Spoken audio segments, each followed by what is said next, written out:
Partin in her own words through that 911 call and also the police interview she gave the day this all happened. And I can tell you through it all, she adamantly denies ever hurting that little girl.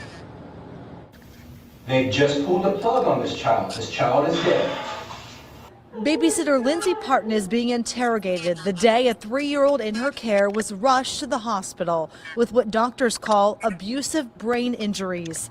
The 36-year-old called 911 after she says Hannah Weshy collapsed. And she's still unconscious, correct? Yes.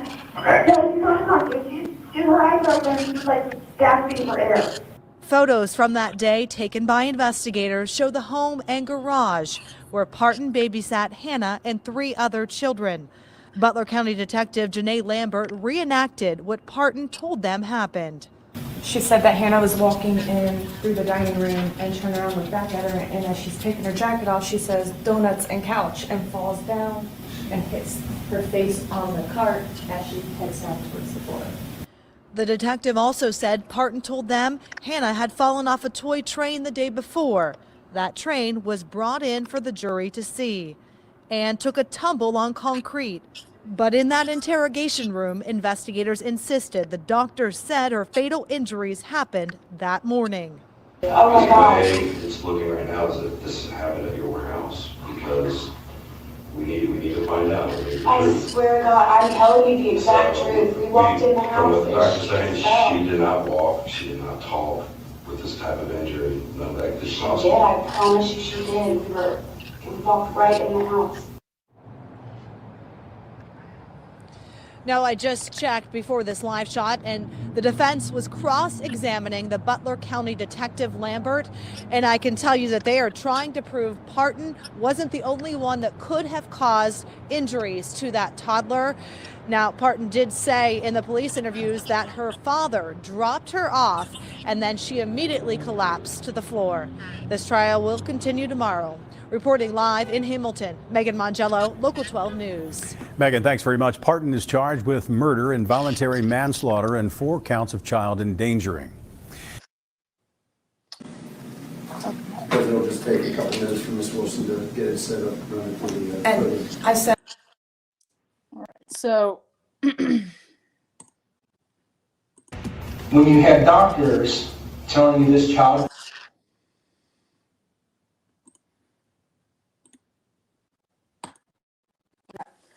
So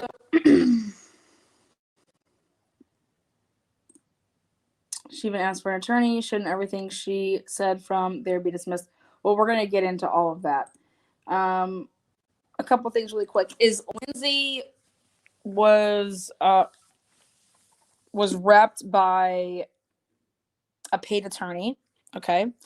Those of you guys that know and follow some of the bigger cases, they hired for $7,000 pathologist Spitz. So I'm gonna show you guys just who this is. Let's see.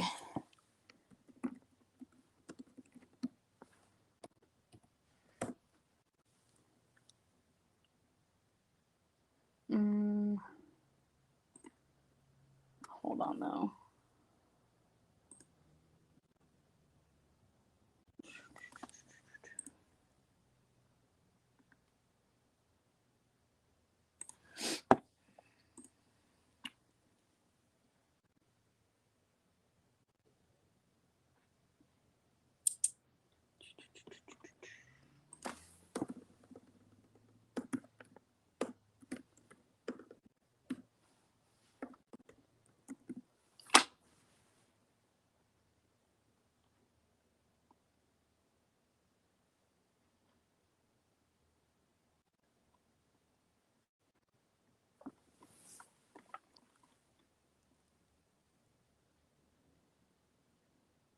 All right, so we're going to work backwards here with something really quick.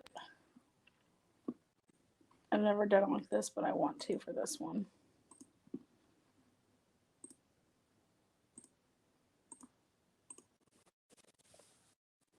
was watching. Lindsay Partin beat Hannah Weshy last year. Local 12's David Winter shows us how emotions ran high today just before the judge handed down the sentence. Hannah deserves nothing less than justice. And I hope that when she and I are reunited in the kingdom of heaven, I can kneel before her, wrap my arms around her, look into those beautiful big brown eyes.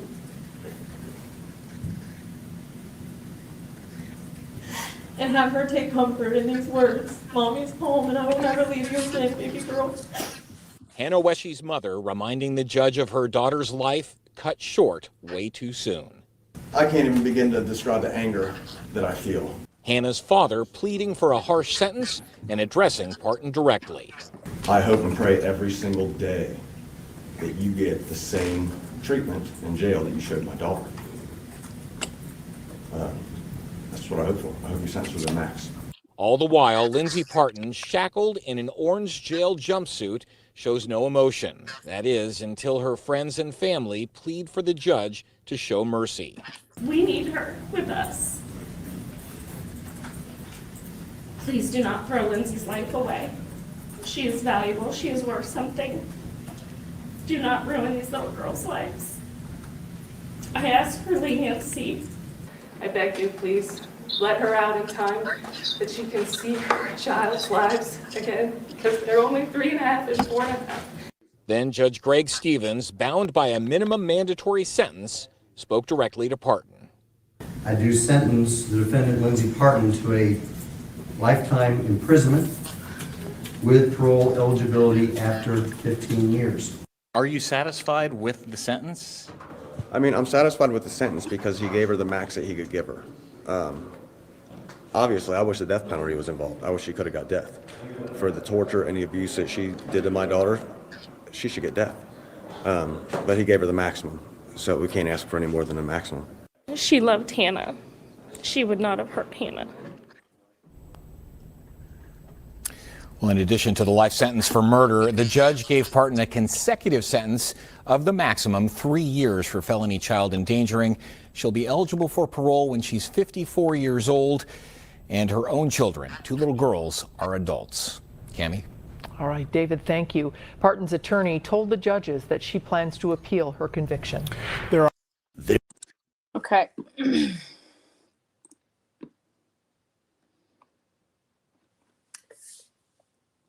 And I was like, really?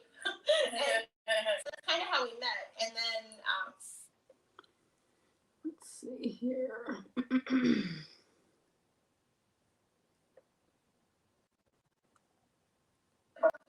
stay in touch with, did you ever hear of this girl, Rochelle Guinness?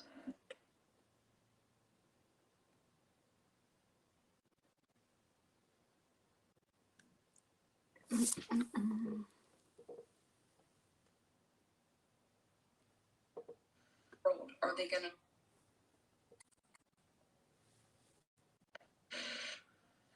Phone calls? Oh yeah, I mean the money. Oh yeah. Well, if you have for him that they hear me, and she fell asleep in front of the gate because she couldn't go back. Well, you never asked Latasha.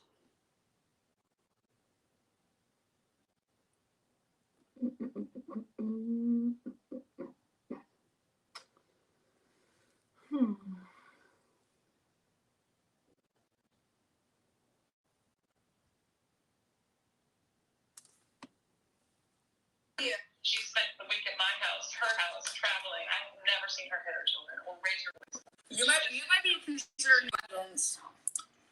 Yeah, I mean, and Did Hannah's did Hannah's school records ever come into play? Did she go to school? She did not go to school. I do have her medical records. Did they ever come into play? They were in the discovery, but I don't think so. What? Oh my God. I mean, there's like 4,000 pages of medical records. Like, it's hard to. Yeah.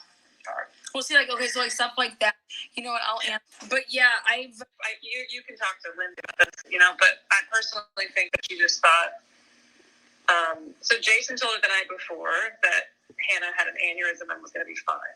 That's what he told her when Lindsay went to pray with him at the hospital. Here's Lindsay in this Friday meeting thinking, and I'm going to wake up and tell everyone I never hurt her. So I'll just tell these cops what I want to hear, and then I'll get out and get my kids, and I'll get something like this, and I probably will never be allowed to bathe again. But that was the extent of how far she thought this could go.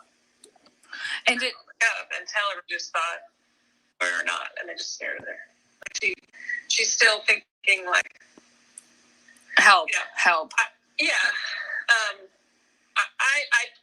You can talk to Lindsay about this, but I personally think that she just thought. So Jason told her the night before that Hannah had an aneurysm and was going to be fine. That's what he told her when Lindsay went to pray with him at the hospital. So here's Lindsay in this Friday meeting thinking, and I'm going to wake up and tell everyone I never hurt her. So I'll just tell these cops what I want to hear, and then I'll get out and get my kids, and I'll get a slap on the wrist, and I probably will never be allowed to babysit again. But you can talk to Lindsay about this, but I personally think that she just thought. So Jason told her the night before that Hannah had an aneurysm and was going to be fine. That's what he told her when Lindsay went to pray with him at the hospital. So here's Lindsay in this Friday meeting thinking, and I'm going to wake up and tell everyone I never hurt her. So I'll just tell these guys what I want to hear, and then I'll get out and get my kids, and I'll get a slap on the wrist, and I probably will never be allowed to babysit again. But that was the extent of how far she thought this could go. And so did Jason ever admit to doing that? Yeah, that was up. That came out during the trial. And didn't he? Yeah, was that the part where he was talking about how he remembered something? Somebody reminded him, and so he remembered, or was that about the milk? That was about the milk. Okay. So we didn't know about Chris Davis until until mid-trial. It kind of came out over the weekend. Like, it came up in court, and then over the weekend, the lawyers all found out about it, and then Monday we were like, the lawyers asked us, me and Lindsay and her parents, and her two best friends, do you want to postpone the trial? Which we don't know. Lindsay, and then to Lindsay, that means another year without her children, living without her children. So we should have probably gotten this trial for her to go over, but to Lindsay, that meant living without them even longer. Because we never thought she would get murder. Never. No, I didn't. Even right there. That's what this is about for me. Welcome to Truth and Transparency, Lindsay Partin. This is about, do I believe it is evidence reflect murder? Lindsay was found guilty of murder. That's my hang up, is the intent to commit, and I mean, what's murder? How is Lindsay Partin convicted of murder? Wait, what? I believe that in this case, like many, you zone in instead of eliminate. You're supposed to eliminate people. That's not what happened. Zoned in on Lindsay. Numerous things did not come out in trial because I believe, in my opinion, like a lot of defense attorneys, you don't have a PI, you don't have shit. And so we're gonna get and break all this down. Murder. I mean, Hannah is somebody that she babysat. Not the only person she babysat. She babysat multiple small children. But talking to her cousin, the first time I talked to her cousin, and this is who spoke at the sentencing, just a couple things really hit home and why I was like, okay, yeah, I want to look into this.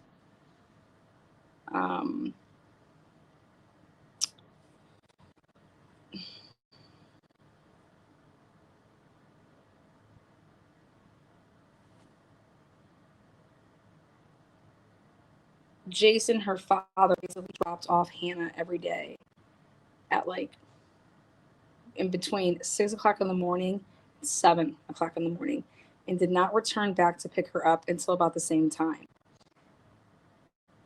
Lindsay, fed them breakfast, lunch, dinner, obviously. And it was $30 a day.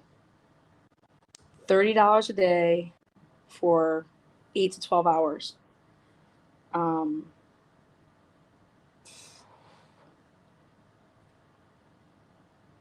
mean,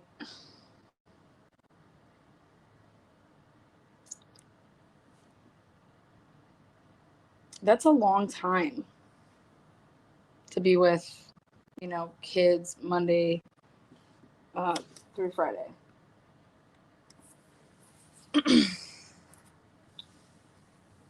Right? The whole trial, I just thought because of the false confession of child abuse that she would get like child endangerment and child abuse charges and maybe get 3 years, but she'd already served a year away from her kids. So we thought she'd get like time served, basically. Yeah. Was her lawyer court appointed then? No. They were very expensive. And I don't think they did much investigation at all to speak to what you were talking about in your Lindsay update. Yeah, no, they didn't. I don't know. That's what I was... Even our only witness was Dr.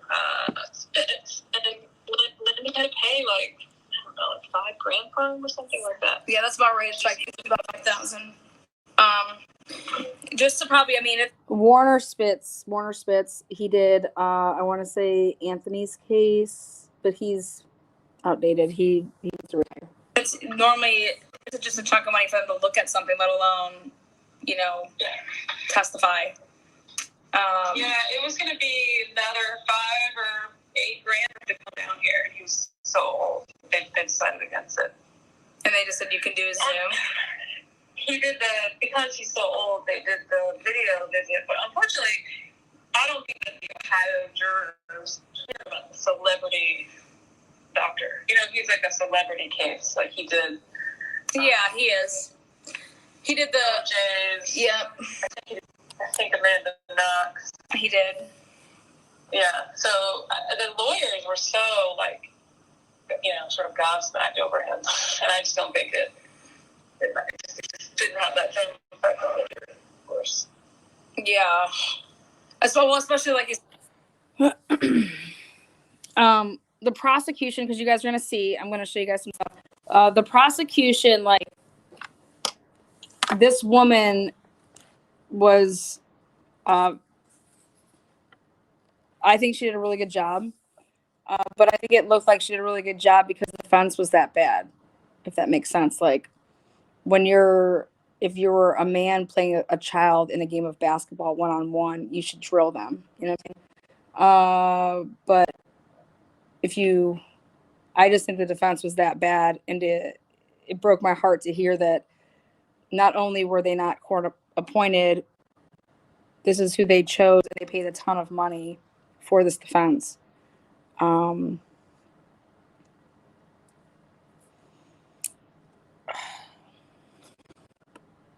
said, unless you geared your picking your jury that way, and you'd have to do that during voir dire, that you would ask people if they watched the entertainment. You know what I mean? Right. That's silly, but that's if that's going to be your strategy, that you think that this celebrity doctor, I should say this name, you know what I mean? He's a name, and if you don't follow, I don't know, the ID channel and stuff like that, and Nancy, I just think that if you're not following that, you would have no idea who Spitz is. I'm sorry, but you wouldn't. Yeah, that makes sense. Until maybe after the fact, because that people can't talk to each other. Maybe during deliberations they could have been saying some stuff, but a lot of times what happens, and it's actually really sad to see this, is when you're paying for a defense like this. I'm trying to tell people the number one thing that you need to ask your attorney is, who are your private investigators? Because I don't care. Yeah, because that's the biggest thing in a murder investigation or anything that involves, hard time like this, like homicide. anything where you're looking at, like, this isn't like some, slap on the wrist drug charge or like, but when you're talking about a criminal harming another person, where there's, physical, indirect evidence, DNA, anything like that, you need to know, I don't care who you have litigating it, you need to know who is investigating it. Yeah. So I know, okay, so for Lindsay, How would we know any of that if we, yeah, I don't know, that's the big thing is in any trouble. Lindsay's never even been arrested. right there. Lindsay's never been arrested. Never once. I looked into that. Lindsay's never been arrested. Lindsay's never dealt with the law, period. But her husband, Jason, Hannah's dad. TJ is Lindsay's husband. Hannah's dad is Jason. Chris Davis, we're going to get into. These are all sus type people. Both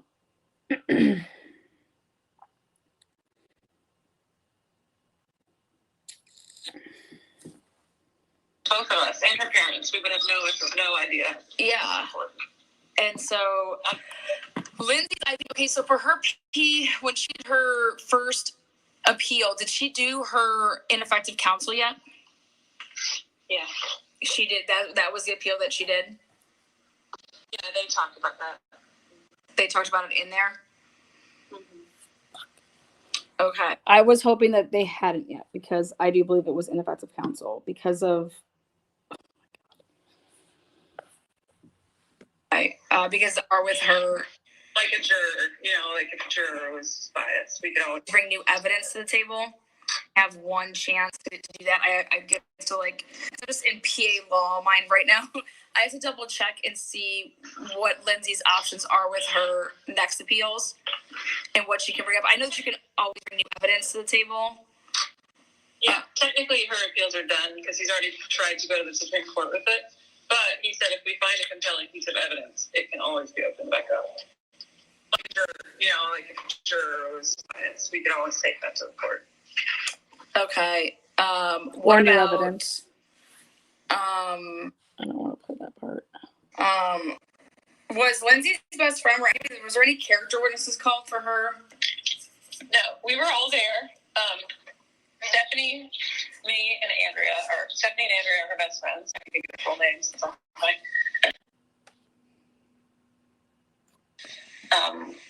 They were, what do you call it? They were outside, they couldn't come in, sequestered. So when you're sequestered like that, that means that they were subpoenaed, but they were never called, which means you cannot sit in on the trial. So if someone subpoenas you, you cannot watch any of it. And then either you're called or you may not be called. And in this case, they weren't called. So we're going to get to the cause of death. Hang on one second. I want you guys to hear it from this right here. Well, their expert versus what the prosecution did. So what I'm going to do is I'm going to play.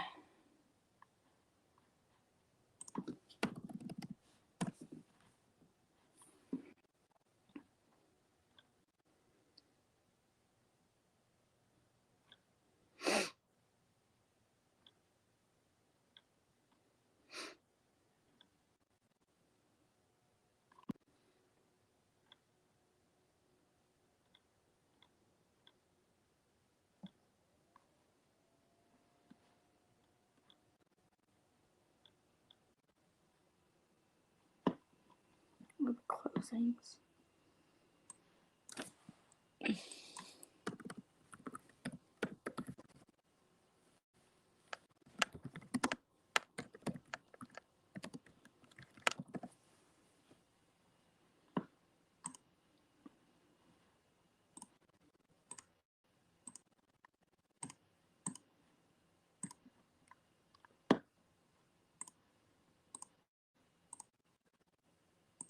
Chase First Banking, a debit card for kids and a set of tools to help them learn good money habits.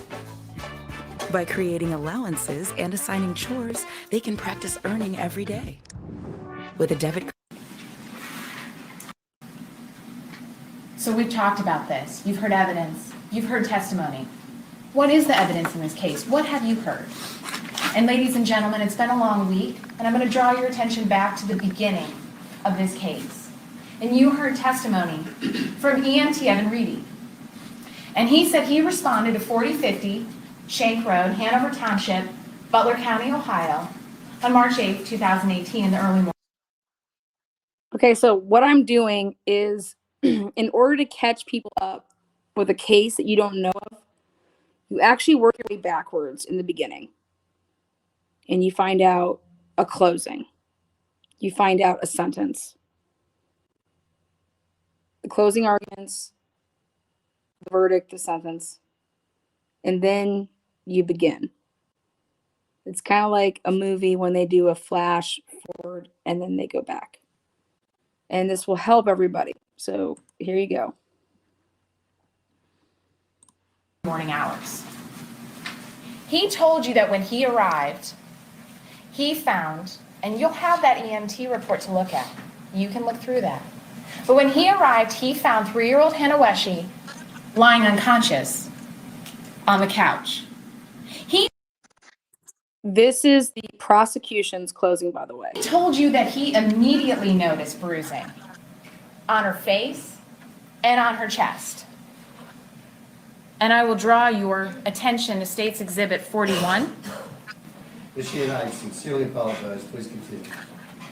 Apologies, ladies and gentlemen. Technology sometimes fails us and the best laid plans. Drawing your attention to State's Exhibit 41. Evan Reedy testified that upon... Just so you guys know, this is important to know. Her defense attorneys obviously prepped with her, right? With Lindsay. Lindsay took the stand. You don't have to take the stand. Lindsay took the stand. Her defense attorneys, and you will hear her cousin tell you this, and this is what I thought was very interesting. And this is why I said I wanted to look into it. Her defense attorneys, you know, you're being coached in a way to, like, think about it. You're being prepped, whatever the word you want to use. Prepped, coach, up to you. The things that Lindsay said, Lindsay was prepped to say. And that blew my mind. So just be patient with this. So think about this. Lindsay took the stand. Lindsay took the stand because she's like, I didn't do this.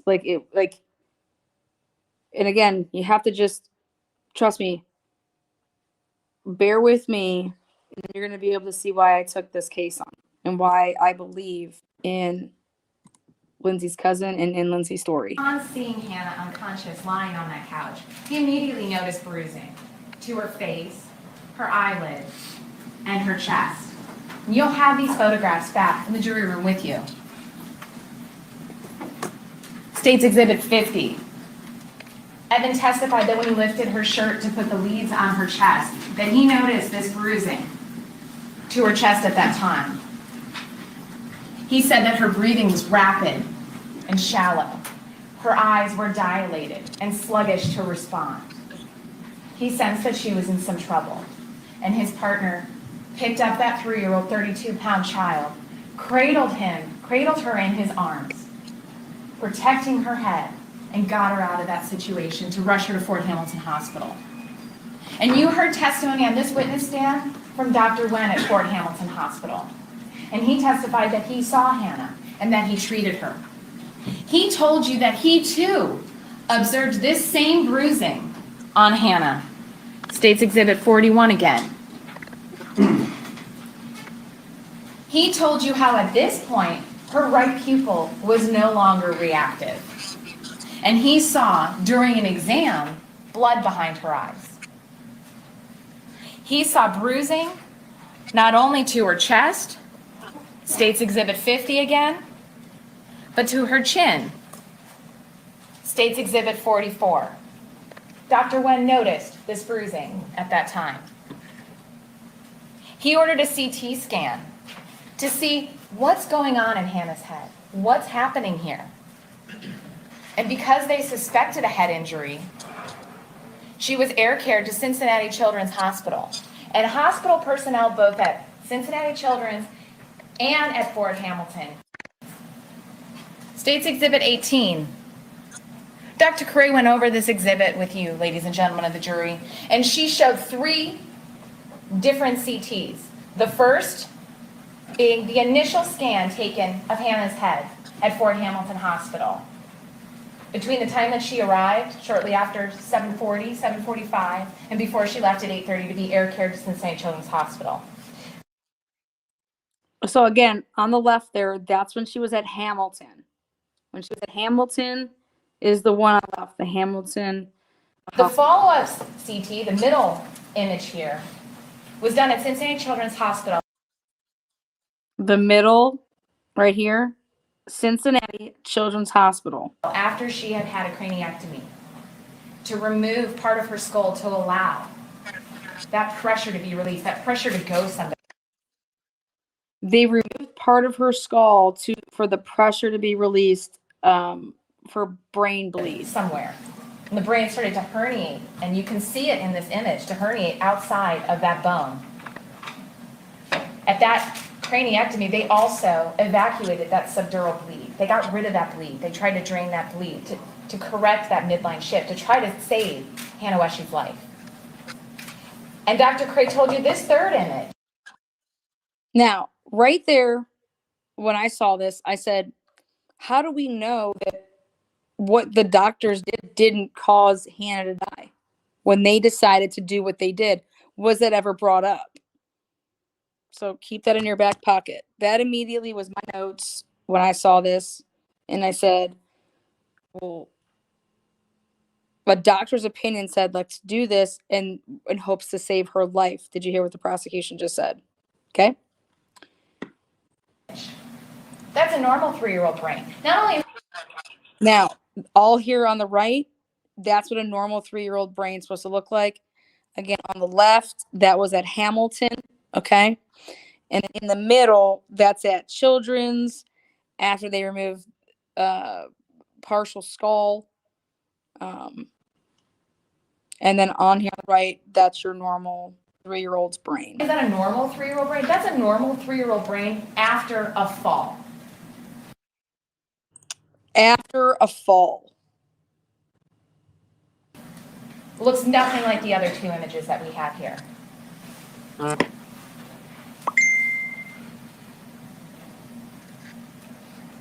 Dr. Curry even told you that a fall from a 2nd story wouldn't create the type of injury that we're seeing in Hannah Wesch's brain. Right here, I asked, why don't we see a visual of what that would look like? Like, why isn't there a visual of what this 2nd story fall would look like? We're just going off of this prosecutor's words here, by the way. I thought that was interesting. And what does it mean when there's no history of a motor vehicle accident? What does that Okay. Hold on. Right here. looks nothing like the other 2 images that we have here.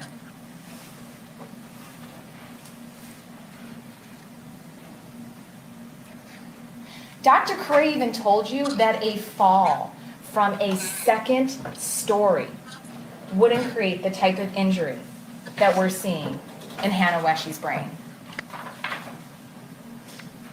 And what does it mean when there's no history of a motor vehicle accident?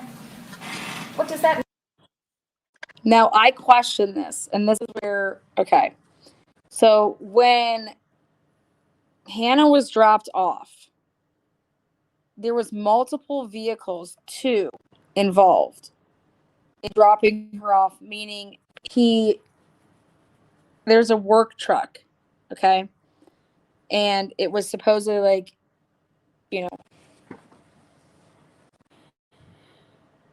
he had his vehicle and then he had this truck. It was running. He's bringing Hannah in.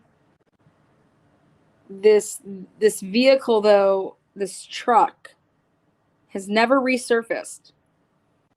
And I thought to myself, where's this vehicle? Once I heard this testimony, and it's like, you see stuff like this when, in car accidents, if there was a car accident. But I thought to myself, well, Hannah was in the vehicle, and what if they got into an accident, and the reason that this truck has never surfaced is because this truck was in an accident. And the reason I'm thinking this way is because it was really weird that this truck, they mentioned about a car accident. This could have happened if you were to be in a motor vehicle accident. Well, did anybody ever check the vehicles? Was there an accident? Just because there's nothing reported doesn't mean there was an accident. Were these cars damaged? So I immediately thought about that, and I thought about, well, we have a truck missing right now. That means that somebody caused this injury to this child. Somebody caused it. And the one way she testified to cause this type of injury is by shaking. And once Hannah received this injury, Dr. Cray told you she would not be acting normally. She would not be acting normally.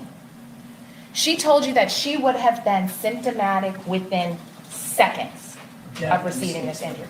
She didn't say seconds. I object. That's not. Your Honor, may we approach? Okay. So they're arguing over seconds what the doctor testified to. If you live in the Columbus area and you're tired of dieting and exercising with little to no results, then turn up your speakers. Objection be overruled pursuant to the conversation that she and Vincent continued. Dr. Cray told you that she would not have been acting normally after receiving this injury. And within seconds, she would have been symptomatic. That was her testimony. You also heard some pretty technical testimony by Dr. Young. He's the ophthalmologist at Cincinnati Children's Hospital. He told you, in addition to observing the bruising, because he did observe bruising to Hannah's face, he identified, not in one eye, but in both eyes, extensive hemorrhages in all 3 layers. Okay, so right there was bruising on Hannah's face. Okay. I said, okay, well, how does she get bruising on her face? Again, remember, when something happens to you and then it bruises, something doesn't happen and then you get a bruise like that. That's not how that works. I'll get to this whole the aneurysm thing here in a second. Brooke, I gotcha. Of her retina. And ladies and gentlemen, you'll have these exhibits as well.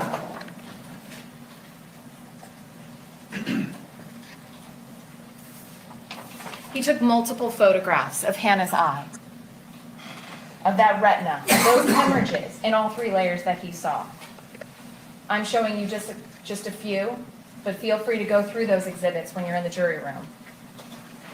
State's Exhibit 31.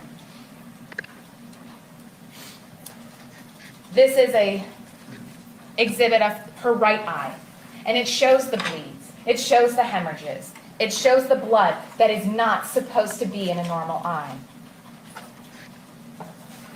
State's Exhibit 34, the patient's left eye. You can also see the bleeding, the hemorrhages, the extensive hemorrhages that are contained in Hannah's left eye at the time these photographs were taken.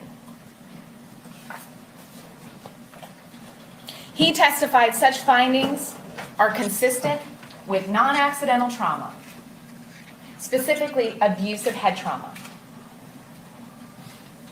He told you that even a motor vehicle accident wouldn't produce the kinds of extensive injury, extensive hemorrhages that he saw in Hannah's eyes on that day that he did this exam. And ladies and gentlemen, you heard from Dr. Kathy Makaroff, an expert in child abuse at Cincinnati Children's Hospital within the Meyerson Center. In addition to reviewing her pediatric records, her children's records. The radiology film, she actually said that she met with the radiologist on this case, and she went through that film with the radiologist. She also met with Hannah. She saw Hannah in person. She evaluated her. She made her observations. Not from photographs, ladies and gentlemen. She looked at this child. She detailed for you all the injuries that she saw to Hannah. States Exhibit 41 through 68.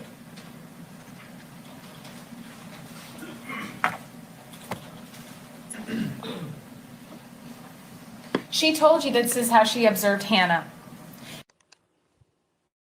So they were outside most of the trial, but they didn't end up calling them either. Wait a second, so that and Lindsay's husband, TJ. So, but on the day of the trial, they decided they'd rather have me, Andrea, and Stephanie sitting behind her than to get up on the stand. And so they sequestered Stacy and TJ, but then they never ended up calling them. The lawyers said, this trial's gone on so long, we've exhausted everybody. Let's just go home. And that was their, so they didn't call us either. That was what? That's their answer as to why nobody got called, was because, this has been taking too long. Mm-hmm. It was 10. I think it started on Tuesday. It might start on Monday, but I think it started on Tuesday and went that whole week and the whole following week. I mean, that's normal. I mean, this is a homicide, what they're considering a murder case. I mean, I was just, one when I was supposed to just be at only lasted 14 days, 2 weeks, but there was a couple days missing here and there. And it was supposed to go. TV, I'm not kidding, 8 feet long and 6 feet high. The TV was so big, I couldn't see the jurors, any of the jurors. All prosecution, there was a couple days missing here and there. It was supposed to go on for a month but the defense, same thing, only called 2 witnesses. I felt like we had no defense. None. It was just all prosecution, all photos of Hannah severely injured that were on a TV, I'm not kidding, 8 feet long and 6 feet high. The TV was so big, I couldn't see the jurors, any of the jurors. Wow. It just sat in front of the jurors. I mean, it was not quite a drive-in, clearly, but if you were the projector up in your backyard, it was that big. And it was just photos of Hannah sick and injured in the hospital bed, day after day after day after. It was so. I have a The defense never objected that those pictures stayed up the whole time. I don't think they did. But the seeing those pictures of Hannah, so Lindsay had the same age as Hannah. I do, and so was her brother. And there's 3 of us sitting there. Yes, I'm snacking. So here we go. To see that is so horrible to feel the empathy because my child is the same age. And so so if any jury member had a child they've ever loved, they would feel that too. Yeah. But whose idea was it that when Lindsay was going to take the stand? Her lawyers, they said she had to because she's the one who said what she said to get herself into this mess. And so they said she had to get herself out. And they coached her.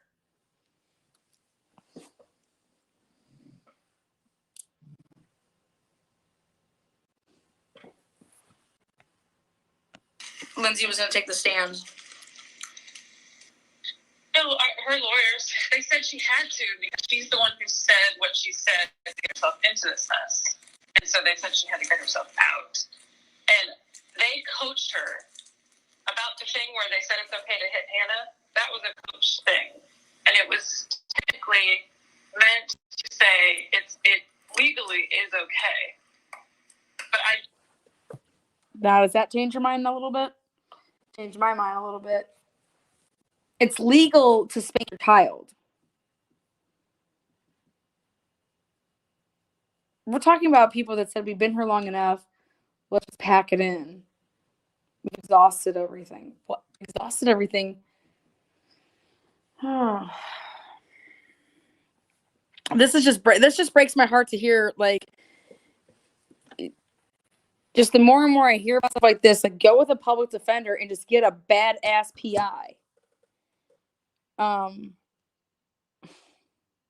that's kind of like fight for a family. Like, that's what we want to do. We want to be able to be resources to people, like, you know, be on a case immediately.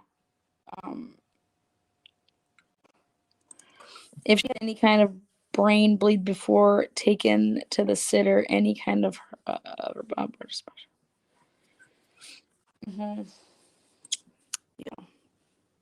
don't understand why her lawyer didn't counter with, yes, it is legally okay, but Lindsay does not hit children. Like, that's because, like, Lindsay was all in her head about what is legal. She does not hit her children. She does not spank her children. I don't think she spanked Hannah. I really believe Lindsay when she says she never spanked Hannah.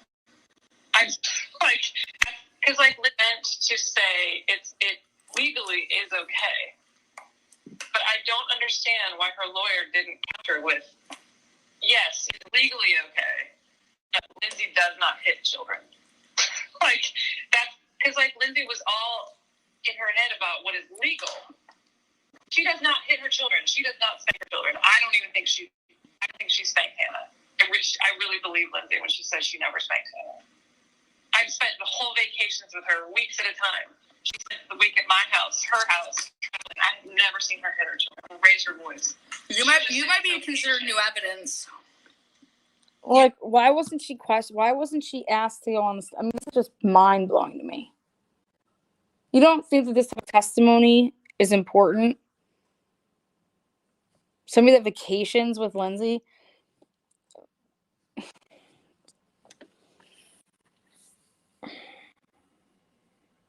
God. I mean, and did Hannah's school records ever come into play? Did she go to school? She did not go to school. I have the medical records. Like, it's hard. It's anything simple when you're talking about someone's life, like a lawyer coached her. When Melinda coached her. But there's this whole story that before they went in there privately, they were all talking about. So Andrea, her best friend, one time hit her own child. Yeah. And social services were called, and because her child fell and hit his head on the hutch in the dining room. And so social services were called, and social services told Andrea, "You are allowed to hit your kid." Now, that was talked about up on the stand at some point. I'm like, why are we discussing how Lindsay's friends think it's okay to hit her? Like, for me, it was like a massively wrong strategy. Oh yeah, absolutely. Or if you're gonna go that route, yes, it's okay to hit children, and that's what came out of the stand. Exactly. Stupid as fuck. Stupid as fuck. So when you have idiots defending you, this is what the fuck happens. Okay.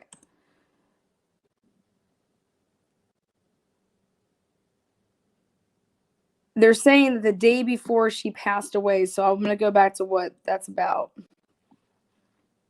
But you have to be patient there, Brooke. Sorry. It's not on your watch, baby girl. She saw the bruising to her eyelid. She saw the small cut to her foot. In State's Exhibit 58, the other leg, the right leg, and the bruising seen there of this child, the side. State's Exhibit 53, the same. She also noted injuries that maybe were less concerning, injuries that maybe were from just being a normal toddler, a normal 3-year-old. They get bumps and bruises, they get scrapes. But she did a thorough examination. She has no agenda here. She wants to show you everything that she saw. State's Exhibit 54. State's Exhibit 55. She pointed out that a bruise on the knee, that's pretty typical. Not a bruise to the inside of the knee. That is not a typical place that a toddler gets an injury. State's Exhibit 56, the same. State's Exhibit 57, a small cut to her foot. And State's Exhibit 58, the other leg, the right leg, and the bruising seen there. Again, not necessarily concerning injuries, but ones that should be made part of the record. Okay. So, here we go. This is my question. You have a parent, okay? And you drop your kid off somewhere, you pick your kid up somewhere, and you bathe them. Who's bathing your child? Well, the dad. The mom was like never around. So you're telling me when you get your kid, you're not noticing every fucking day that your kid has like, what are these bruises? What are these cuts? What the heck's going on here? You know, would you be okay with your kid having all these marks on them?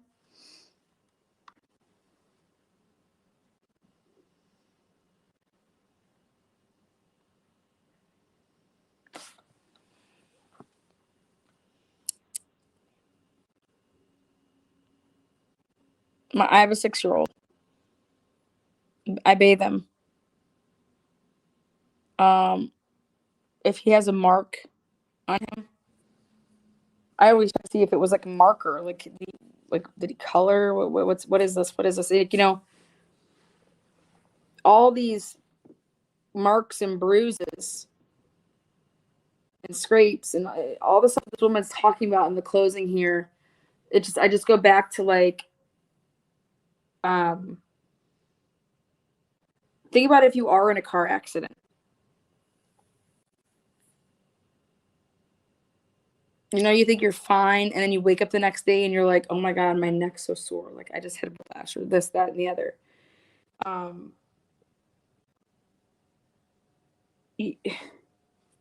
You're just taking somebody, you know, back to a house every single day. Meanwhile, your kid's just getting bruised up like a motherfucker. Like, it's okay. Whatever.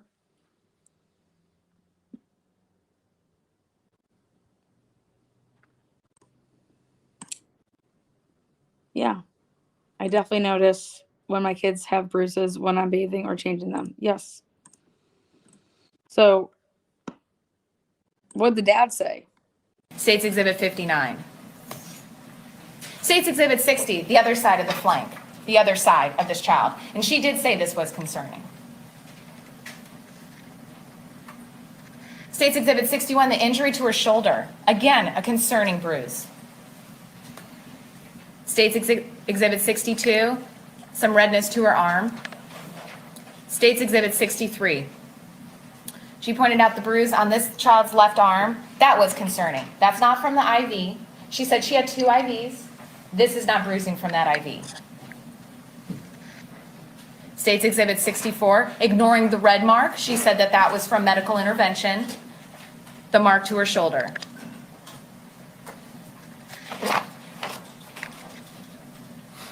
State's Exhibit 65, the 2 injuries noted to Hannah's buttocks. The bruise, and then the laceration-like bruise on top. You can also see some evidence of some bruising on the back in State's Exhibit 65. State's Exhibit 66, the same. State's Exhibit 67, again, the bruising, that laceration at the top of the butt cheek, and the injury to her back. State's Exhibit 68, the same.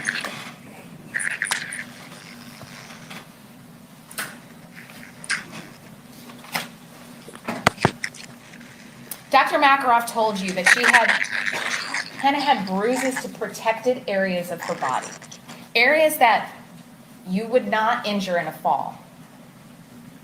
She told you Hannah was a normal, developing, medically healthy child with no exposure to any illness that would predispose her to injury, to abnormal bleeding, not even hepatitis C.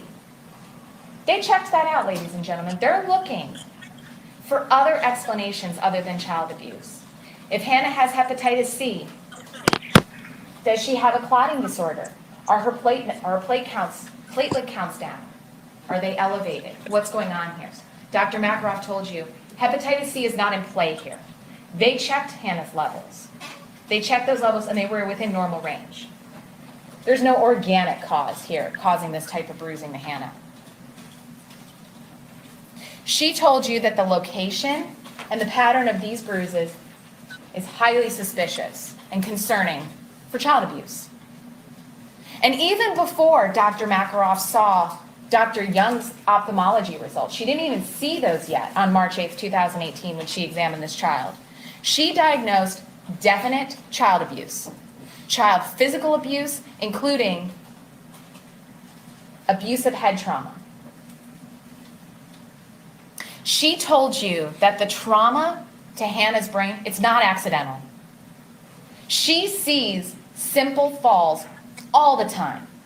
She works with children all the time. She sees simple falls. She sees multiple simple falls. She's seen falls that are from a caregiver's arms. They don't cause that type of bruising that you saw in the state's exhibits.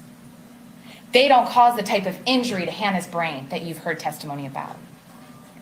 She said this type of injury was the result of shaking and or impact. We don't know. It's consistent with both. And she unequivocally testified that you can shake a 3-year-old. Absolutely. Unequivocally told you that.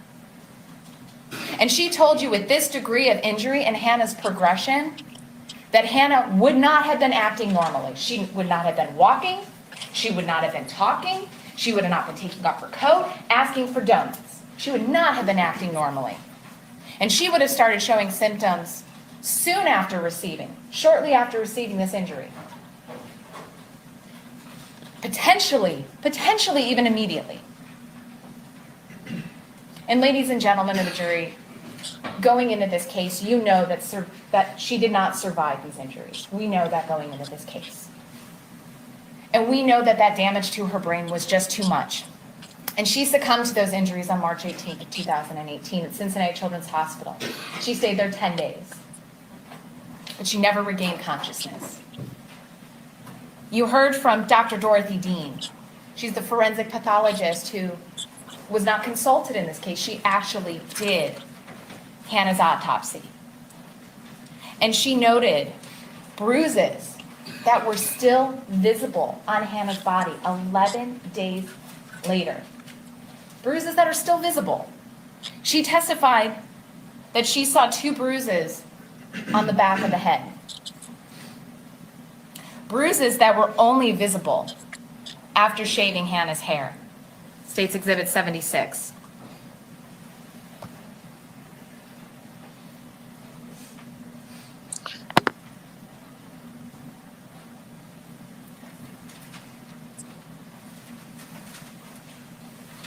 Ladies and gentlemen, she testified that after removing Hannah's hair, after shaving her hair, that's when these injuries became evident.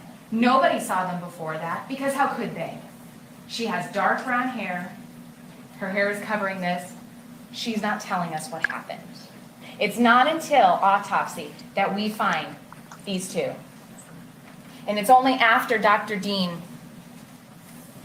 and she tells you that these were deep bruises. These weren't superficial bruises on the layer of the skin, on the scalp. These are bruises that went deep. And when she made an incision and pulled back that scalp to see what was going on, she discovered additional bruising there as well. Dr. Dean looked at every aspect of Hannah's body to see exactly what is going on, what happened, what's something that doctors, treating physicians couldn't see, just because of the nature of we can only go so far inside the body of a live person. She found, in addition to what Dr. Young found, tremendous retinal hemorrhages. When she removed that eyeball, she could examine it. And she found optic nerve sheath hemorrhages. She explained that nerve that connects that eyeball. There's extensive hemorrhaging in there as well. And she told you she found a hemorrhage in the spine and that she had hemorrhages in the deep tissue of her neck, in the deep tissue. She told you that Hannah suffered significant injury to her head and eyes, significant brain damage, brain swelling, subdural and subarachnoid hemorrhages, amongst others. She told you that Hannah died of a traumatic brain injury due to blunt impacts to the back and sides of the head.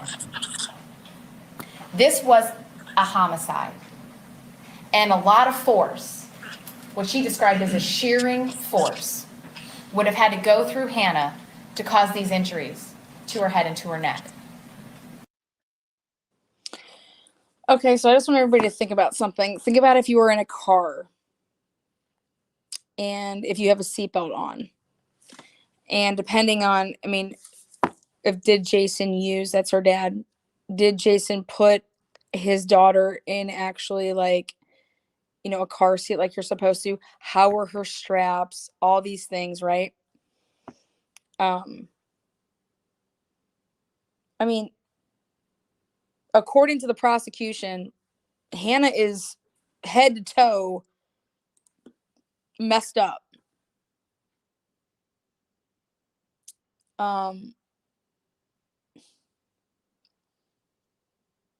You know, think about somebody that just gets out of a car accident. They have like they hit their nose because the airbag came out, or they tried to block it with their hand, and then the seatbelt, you know, did this. I mean, I'm just saying, like, think about, yes, toddlers, when you're at, you know, especially in like daycare atmospheres, you know, you're playing and okay, yeah, they fell down and they scraped their, you know, their knee or whatever, blah, blah. But we're talking like the way that she's talking about, like the type of trauma, the type of force.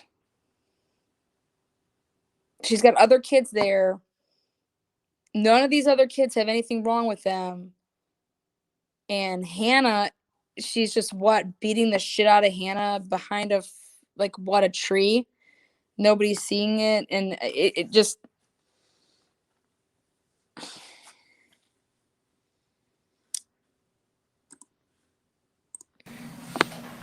Dr. Dean likewise told you, and I hate to be repetitive, but she told you that a simple fall or a fall from a caregiver's arms would not create this type of injury. There's just not enough force there. There's just not enough force.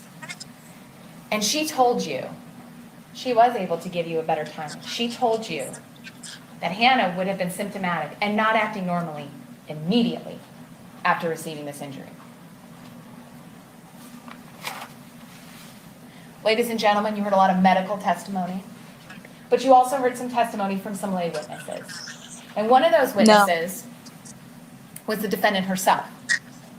But before you heard from the defendant, you also heard statements that the defendant made that was presented in the state's case in chief. You heard the first version of events that the defendant in this case gave first responders. You heard that 911 call, State's Exhibit 88. You can listen to it again. You can listen to that in the jury room. You heard the defendant tell 911, the EMTs, and first responder, deputy mayor. She told all of them that Hannah just collapsed on a carpeted floor. She also mentioned, though, that Hannah had a fall the day before. She made sure to mention that. And then, ladies and gentlemen, you heard the next version of events that she gave to detectives on March 8th, 2018. And then another version of events and multiple version of events in the March 9th, 2018 interview. And ladies and gentlemen, when you're being interviewed and you're being asked, like, think like, did she fall ever? Did this happen? So you're trying to think of every little thing that this child did in your care. Yeah, she rode the train and she fell off that. Outside, they're running around and, you know, she fell on the gravel. I mean, you're just thinking of, because someone's trying to ask you, like, and we'll go through all this stuff, but you're trying to just answer someone's questions and think of what has happened and what's transpired. We're not talking about Hannah being at Primrose, where they mark down everything and then you have to sign off and everything gets a slip and a report and all these things.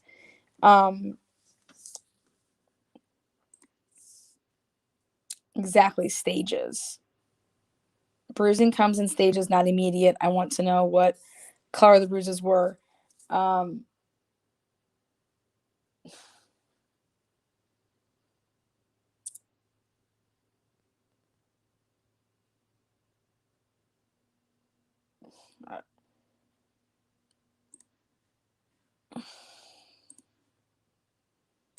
Gentlemen, you watch those interviews, and they're lengthy, but you will have the opportunity to watch those again. You can watch the parts you want to watch. You don't have to maybe watch it just sitting there. State's Exhibit 93 and State's Exhibit 95. If you would like to rewatch those. Each time she was interviewed, she was read her Miranda rights.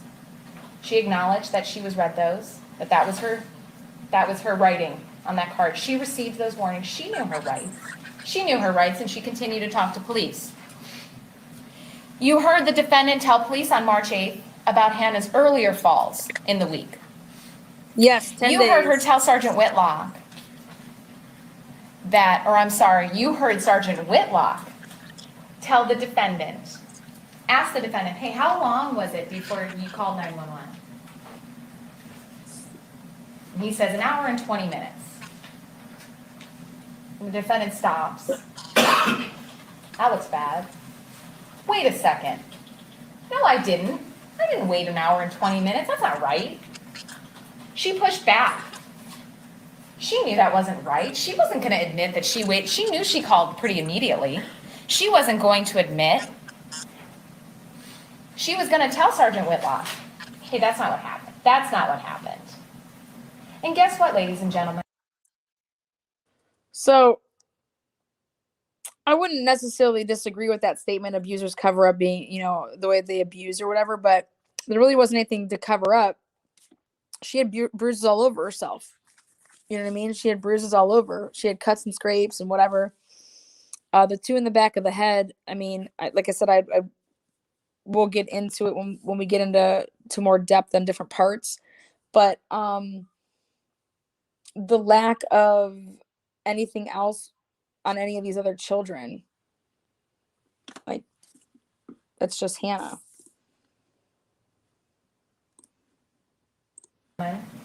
After this interview, she was allowed to go home. She went home. On March 9, 2018, defendant comes back for some more questioning, but this time, it's not a general fact finding. This time, Detective Turner and Detective Hensley, they have photographs now of Hannah's injuries that they can ask the defendant about. Explain these. Do you have an explanation for these?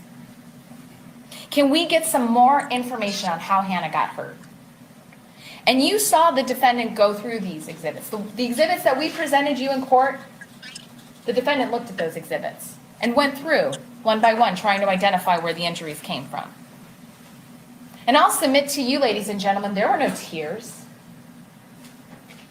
There was no looking upset when she was handed these photographs of that child with these injuries lying unconscious in that bed, in that hospital bed. No tears, no emotion. But more importantly, ladies and gentlemen, you heard the defendant's explanation for Hannah's injuries.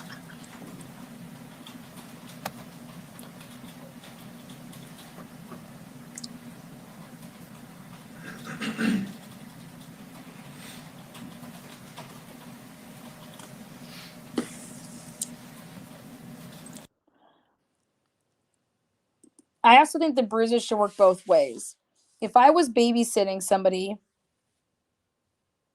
and I noticed that they had bruises all over them, I would be wondering what the heck's going on, right? So I think the bruises work both ways in terms of the dad should be knowing about them, babysitter should be seeing them, but what's being said about them, you know what I mean? But then there's people that don't like to pry into stuff, but at the end of the day, the dad can pry into whatever the hell he wants. I don't give a shit that you're watching my kid for 12 hours.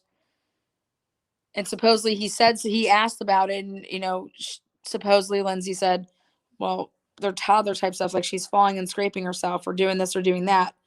So something was asked or said about it. Like I said, we're going to get into that.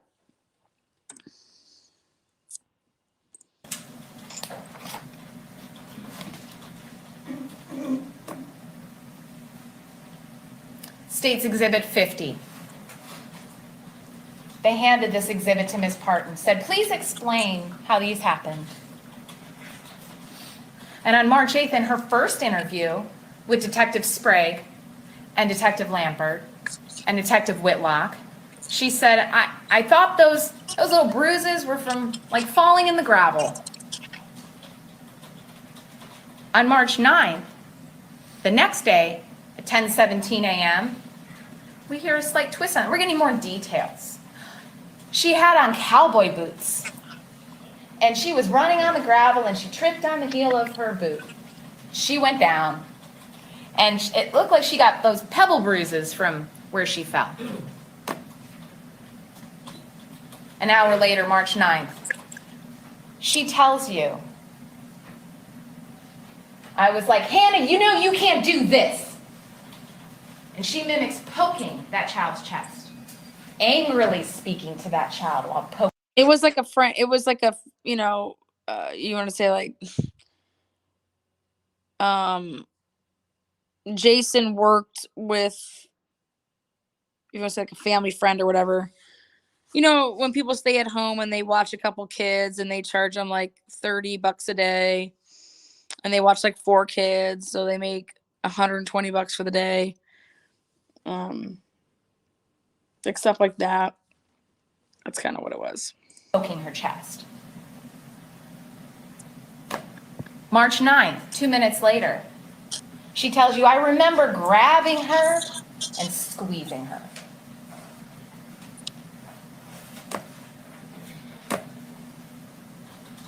She was also asked to explain the eye injuries. How did that happen? How did that happen? State's Exhibit 46. You heard her tell 911 she felt pretty bad yesterday. You heard her in her interview with Detective Turner on the second day. Well, she was standing up doing that surfing thing. I think she demonstrated standing up doing that surfing thing on the train. And she went down and she smacked the right side of her face. Ladies and gentlemen, look at the bruises. It's not the right side of her face. It's not an explanation. And then about 9 minutes later, she says, yeah, I think that bruising's from when she fell off that choo-choo train. You saw that train, ladies and gentlemen. You saw that train. You saw how high it was off the ground.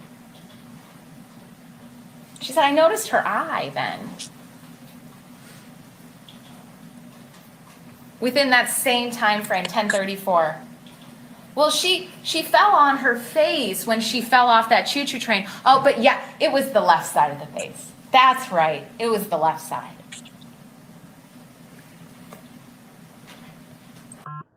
March 8th, 2018, she never regained it. What's the explanation there?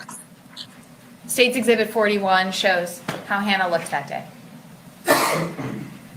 You heard the 911 call on March 8th.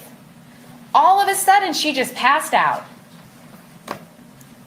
You heard her tell the EMT, he testified that she, the defendant, told the EMT that she fell the day before and hit her head hard. She sat down in that interview room. They wanted to hear what happened to Hannah. She didn't tell him anything, and what happened as a result? She was allowed to go home. They didn't keep her until she confessed. She went home. And defendants say that she felt bullied. She felt bullied when talking to Detective Turner and Detective Hensley. She felt bullied. And she felt more comfortable with a woman. Yeah, when she spoke to Sergeant Whitlock on March 8th, the sergeant that told her that this child died, the sergeant that told her, hey, you waited an hour and 20 minutes before you called 911, that's weird. She had no problem standing next to Sergeant Whitlock, who's not a woman, first of all.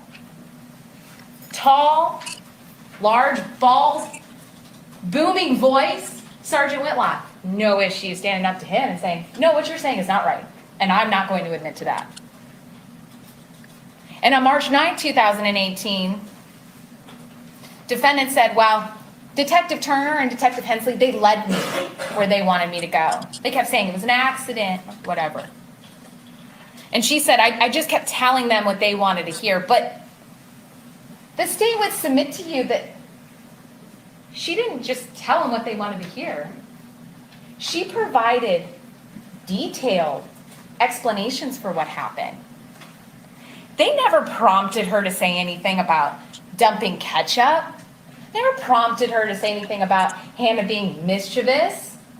They never prompted her that she hit Hannah, or that Hannah fell on a concrete step, or that defendant must have been holding her and dropped her. They never said that to her. And in fact, and you saw it on the video, when she says, I was holding her and we fell and I managed to catch my weight, but Hannah, she just hit hard. And I didn't have a bruise on my hand. I have a bruise, look. I have a bruise on my hand for where I caught myself. Ladies and gentlemen, I submit to you, detectives didn't lead her there. Detectives are asking what happened. Don't tell us it was an accident. We're talking to doctors. This is not an accident. They didn't actually say that. We're talking to doctors. This happened. This happened recently, and we need to know what happened. For someone who's just going along with what the detectives wanted to hear, this defendant, I submit to you, was awfully committed to that narrative, coming up with a narrative. She, Lindsay Partin, not the detectives, provided detail-rich explanations for Hannah's injuries. Ladies and gentlemen, I submit to you, this isn't a situation where the detective said, did you hit her? And she's like, yeah, and just went along with it. That's not what we have here. We have a defendant who presents... Oh my God, Boston, same. Like, she's a condescending, same. Descriptions of why Hannah was in trouble, where she was, where Hannah was when she got in trouble, and then exactly what the defendant did as a result. She tells specifically in her interview that Hannah was in trouble for dumping ketchup in the toilet, and that she was sitting in the bathroom, and that's when she slapped her upside the head for dumping the ketchup, and that's where she hit her on the chin multiple times with a closed fist. And why did she say she did this? Because she was mad. She was mad. She just bought that ketchup. Hannah knows better. What are you doing, Hannah? She was mad.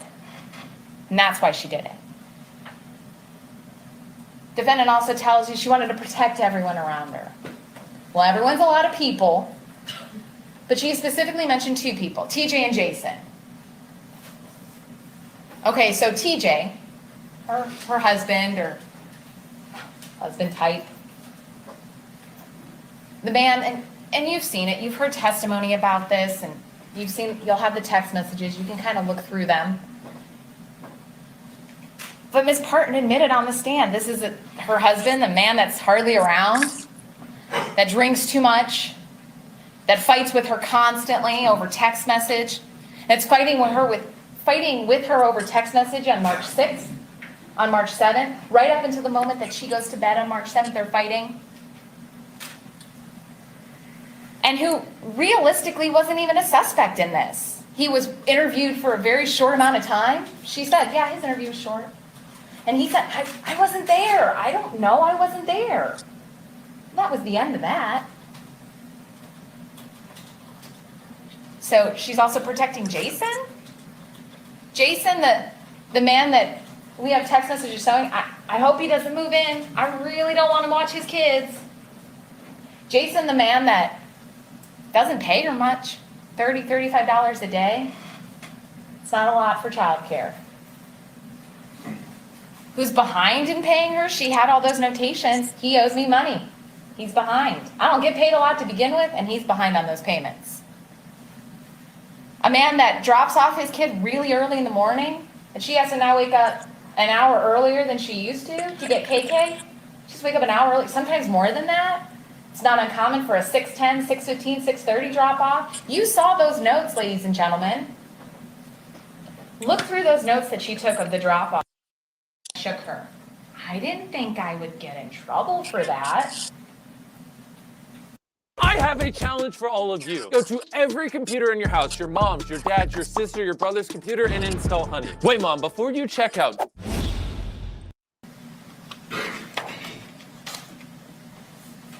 Ladies and gentlemen, you have heard a lot of testimony regarding time frame. And the state does not deny that there is a short time frame here. There just is. What we have here... That's my issue. My issue is time frame. My issue is literally he drops her off, and within minutes she's calling Jason back that something is wrong. So what? She took a baseball bat and just went to town on her head? I mean, what? It's early in the morning. They're saying this is crazy trauma, bruising, that this is just unbelievable. Look at the images. Well, what did Lindsay do right when she got there? I mean, what?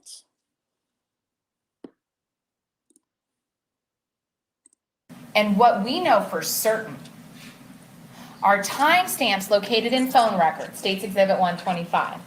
No worries, you don't have to go through those boxes and boxes of paper. You'll have that disc, and you can use that. You'll have those records, and you can look at those timestamps, and you saw those presented up on the screen as well. And what we know for certain is that at 6:52 a.m. on March 8th, 2018, that Jason texted this defendant and said, I'm getting ready to head over. And we have a response text from this defendant also at 6:52, a few seconds later. And then the defendant is calling Jason at 7 a.m. and 911 at 7:01. That's our time frame, 6:52 to 7 o'clock. That's what we know from the phone records. Boom! And you guys know what I do. I love timelines. That's what I do. Right here, this is everything in this case right here. Just because Jason texts her and said he's heading over, that doesn't mean that that's when he left his house. What if he went and dropped somebody off before heading over there? You get what I'm like? Jason texts and say he's heading over there. She texted the same, 6:52. Okay. So listen to this one more time right here. This to me is everything in this case. Defendant also at 6:52, a few seconds later. And then the defendant is calling Jason at 7 a.m. and 911 at 7:01. That's our time frame, 6:52 to 7 o'clock. That's what we know from the phone records. Defense is trying to artificially create a shorter time frame by having Jason sit up here and account for every second. How long did it take you to do this? How long did... Ladies and gentlemen, I submit to you that there's really no way to know. You don't know how long it takes you. He tried his best to estimate, but who knows? What we know is the times that we see in the timestamps in the phone records. That's what we know. The defendant tried to testify that Jason arrived at 6:59. She was very specific about that, 6:59. And then what did she tell you? Jason kneeled down, we chit-chatted a little bit, we talked about the weather, we talked, her face looks a little better. Ladies and gentlemen of the jury, I submit to you, that's not a feasible explanation. That he got there at 6:59, they chit-chatted for a while, some amount of time, and then he left, and she's calling him at 7. Ladies and gentlemen, he'd still be there. If that were the case, he'd still be there at 7 when she's calling him. That doesn't make any sense. What we know from the phone records is clearly at 7 o'clock. That's when she phoned Jason. And the state submits to you that a short time frame here is absolutely in keeping with the state's evidence. Absolutely in keeping of how those events would have played out on March 8th, 2018. You heard testimony at drop-off that morning that Hannah was asking for extra hugs and she wanted extra kisses from Dad. You heard that. The defendant told you that Hannah was acting completely normally when she walked in the house. Dad set her down, she had her coat on, she had her blanket, and she walked into that house. Completely normal. At some point she asked for, can I have a donut, buddy, and couch? But the defendant stated in her interview that, in her first interview, she asked Hannah, hey, do you want to go back to bed? It's kind of early. Do you want to go back to bed? And Hannah says, no, I want to stay out.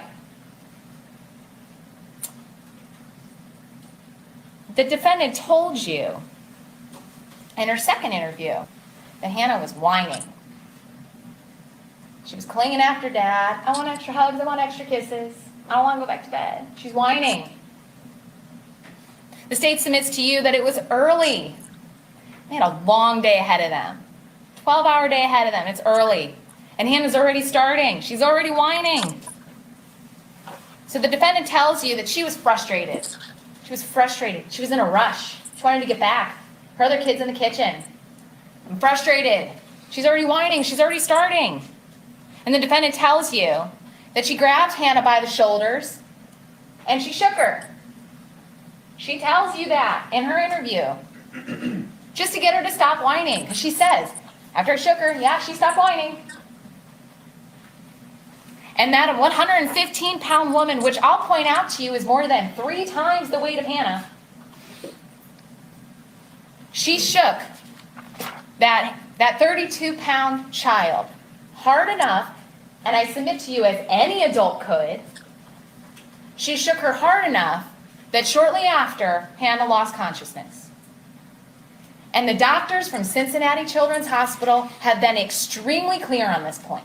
Extremely clear that Hannah's injuries were consistent with shaking or shaking with impact, and she would have become symptomatic and unconscious within seconds.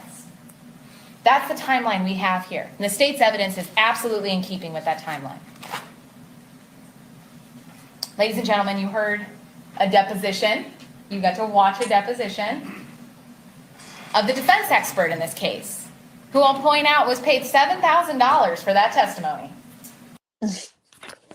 Everybody's paid for their time, lady. Are you paid for your time to prosecute?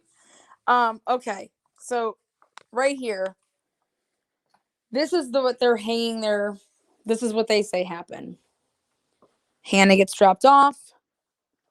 Hannah's not acting the way that Lindsay would like, and that Lindsay shook the shit out of her to the point that that's what caused all of this.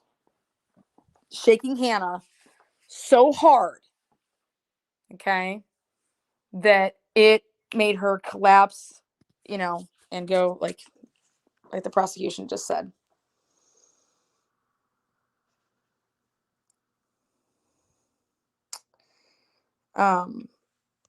Jason also said he carried her in because Hannah wanted to lay down in the back seat while driving a few feet to the sitters. That is correct. If Hannah was that verbally articulating, again, this is the prosecution's, version of the closing. Okay. So this is what, again, I'm working backwards for a reason so that you guys can hear and understand what this case is about.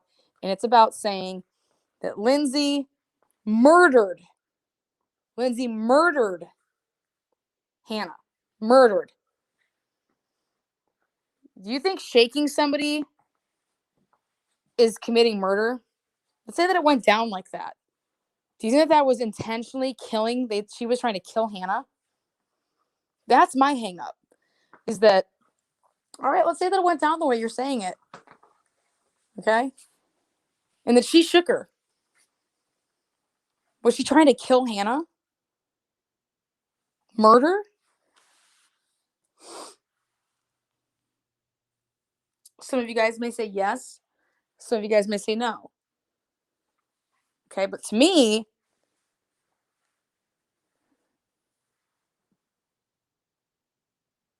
even if the prosecution, let's say, is correct, do you think that that's murder?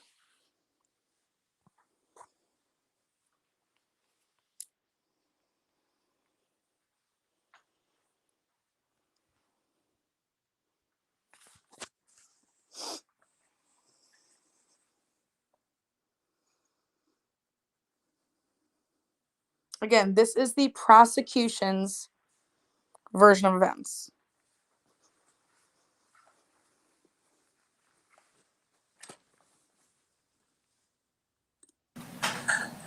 And you heard that Detective Spitz said that he reviewed all the documents that were submitted to him. Not all the documents in the case, but all the documents that were submitted to him. But yet you heard him admit, yeah, I didn't read the surgeon report. I didn't read that. I did not review that. That surgeon report from Hannah's only surgery at Cincinnati Children's Hospital, he didn't read it. And he seemed genuinely surprised when he heard just how much blood was evacuated from that subdural hemorrhage from that surgery. He didn't even know that there was an evacuation of that subdural bleed. He's testifying to, well, at autopsy, this is how much blood was there. At autopsy, she had already gone through a craniectomy and an evacuation of that blood. And when he was told that it was 250 mLs, his response, well, that is a lot of blood. He didn't even know. And he's offering an opinion. This makes the state question, and I submit to you, if he didn't review that, if he didn't know that, what else doesn't he know about the case? What else didn't he review? Wouldn't that be an And effective reason and counsel? common sense tell you, ladies and gentlemen, it's unlikely he reviewed that. I think Mr. Pagan said it was 5,000 pages of medical records. Submit to you that reason and common sense tell you he did not review 5,000 pages of medical records with that little magnifying glass he was using. What opinion did Dr. Spitz offer? What did he say? He said the injury to Hannah's brain was from swelling.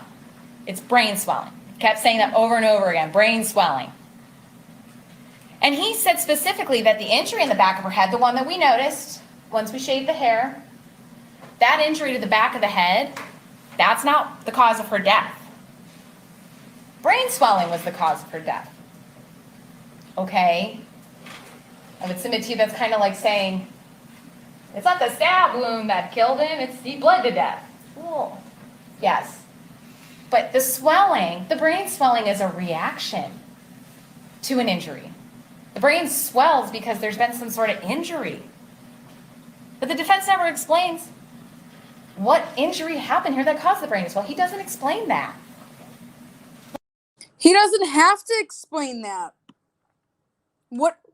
So she has these marks on the back of her head. What are they from, lady? What caused those marks on the back of her head?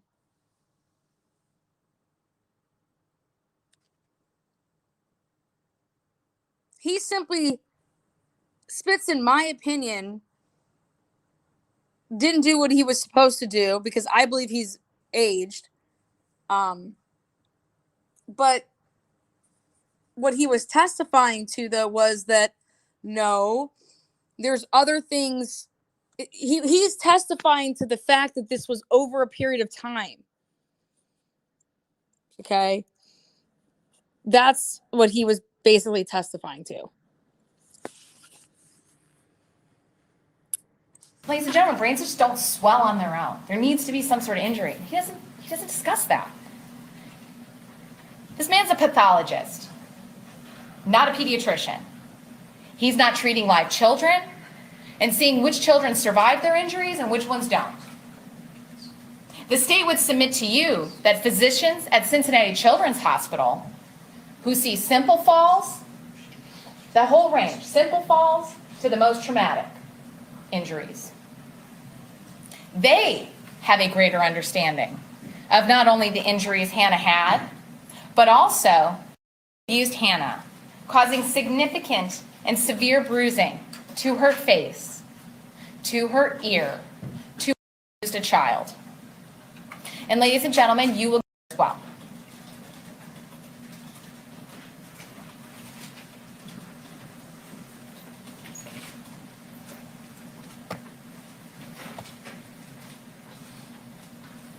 Count 1, endangering children.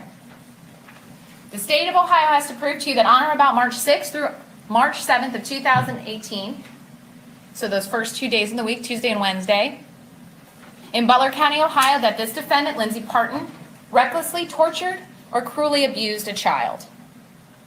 And ladies and gentlemen, you will get definitions as to what those words mean. What does torture mean? What does cruelly abuse mean? What does abuse mean? We all have ideas of what they mean, but they do have a legal definition. And count 1 refers to the events earlier in the week, Tuesday and Wednesday, where the defendant would have cruelly abused Hannah, causing significant and severe bruising to her face, to her ear, to her neck and chin, all because defendant said that Hannah had dumped some ketchup in the toilet. Corporal punishment or other physical disciplinary measure, and the punishment or discipline was excessive under the circumstances, and that corporal punishment created a substantial risk of serious. So looking first at the train, we've heard a lot of testimony about the train and a fall from the train on Wednesday, March 7th. And you've heard plenty that might have provided some doubt in this is just case. unreal. Watch this. The toy choo-choo train. Here we go. This is unreal. And what else?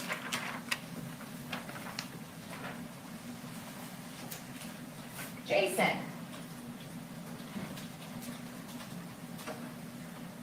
And it's up to you, ladies and gentlemen, this is your job, to determine what's reasonable using your collective memory of the testimony and drawing common sense conclusions from the evidence that's before you. So looking first at the train, we've heard a lot of testimony about the train and a fall from the train on Wednesday, March 7th. And you've heard plenty of testimony on this issue as well. Doctors Correa, Makaroff, and Dean all say a simple childhood fall could not cause this devastating injury.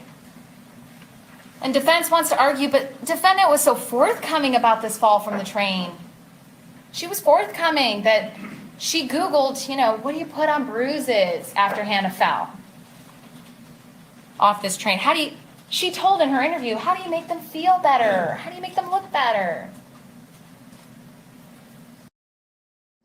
Let me just talk to you guys about something right there. You know how little girls don't want to have bruises? Just like Bella wanted to have long hair. What did Shanann do?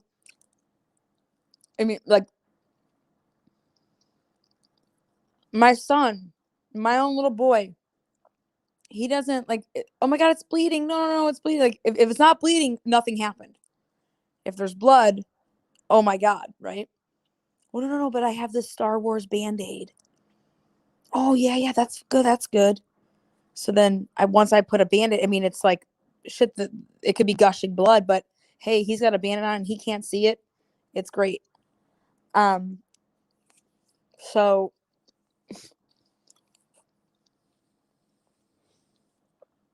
if she's trying to help a little girl feel better, what's so wrong with that?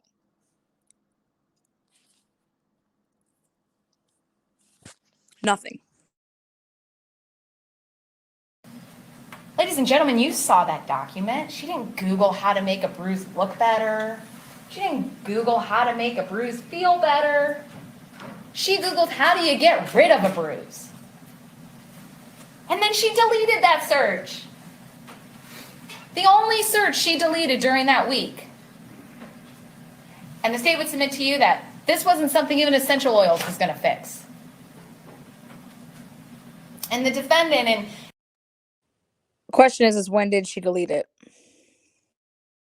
Earlier in that week? What do you mean? Earlier when? Earlier before this ever even happened?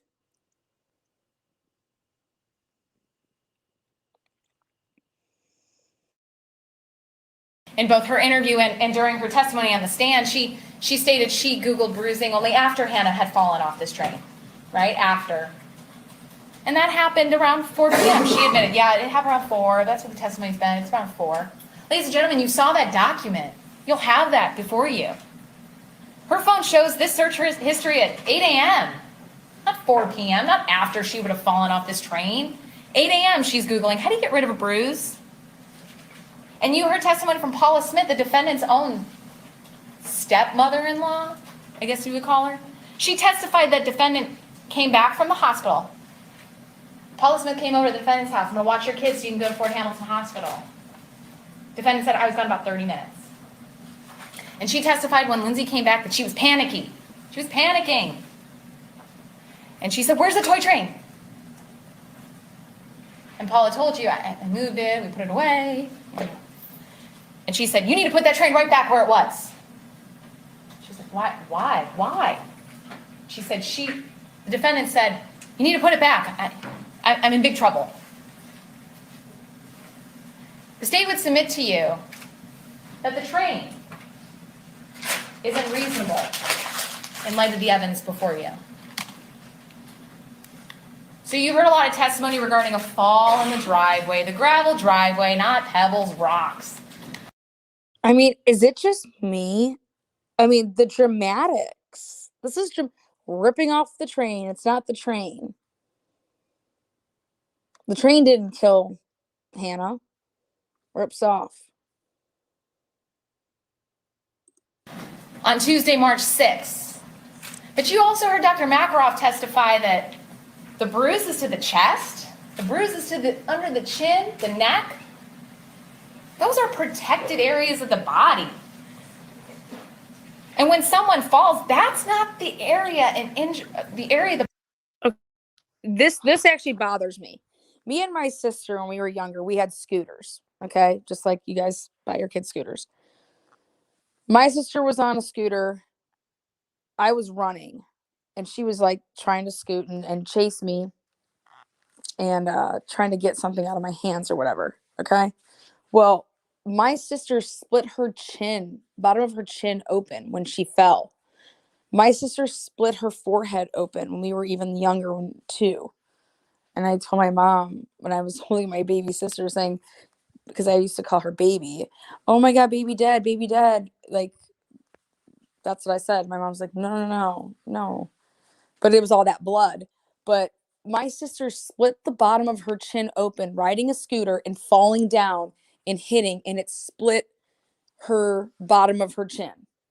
So like this right here, this testimony, like, I shouldn't even say testimony, this closing by her talking about this whole, that's a protective area. Not when you fall and you can't break your fall because of how you fell. It happened with my sister. And actually we always joke around because, knock on wood, I got to knock on a lot of wood. Like, my sister, beautiful girl, like, boom, chin, and then she had her forehead like cut open when she was running, chasing me again, wanting to get, remember like the little cereal boxes you would get, like the little ones when you have like the play places, like, and you would go like to the grocery store when you're doing like playtime, but it was like those cardboard cereal boxes, like the little tiny ones that you were playing with. She was chasing me to get the Toy the Tiger one, and she ran right into the corner of the wall, split her head open, chin, then a dog. My poor sister, but nothing. Like, I played all sports all the way through college. I didn't break a bone. I didn't have anything happen to me. And we would just like joke about, Jesus, if there's, she'd go out and drink, break her ankle. Like, what are you doing, dude? But this is just, to hear this part is just, I know it's not true. Like, your chin is and can be susceptible to whatever. To hear that something couldn't happen to your chin unless somebody was punching you is just asinine. And I'm sorry, but if I was in the jury, I would be talking about, well, my sister cut her chin open because she fell off of a scooter. Yeah, Frosted Flakes, baby. Yeah, it just, but, and we're going to get into that, the dad and then Davis and stuff, but just hearing this is just, it's just so disheartening, because I'm like, this is not even the body that would be injured from an accidental fall. And defendants now back, as of yesterday, we're now back to, she fell in the gravel driveway. And she bruised her chin, and she bruised her chest in the gravel driveway. What's so wrong with that? How is that not believable, though? What? Like, how is, as a mom, I have a lot of moms that watch this, so come on, think about our kids. Like how is that not like,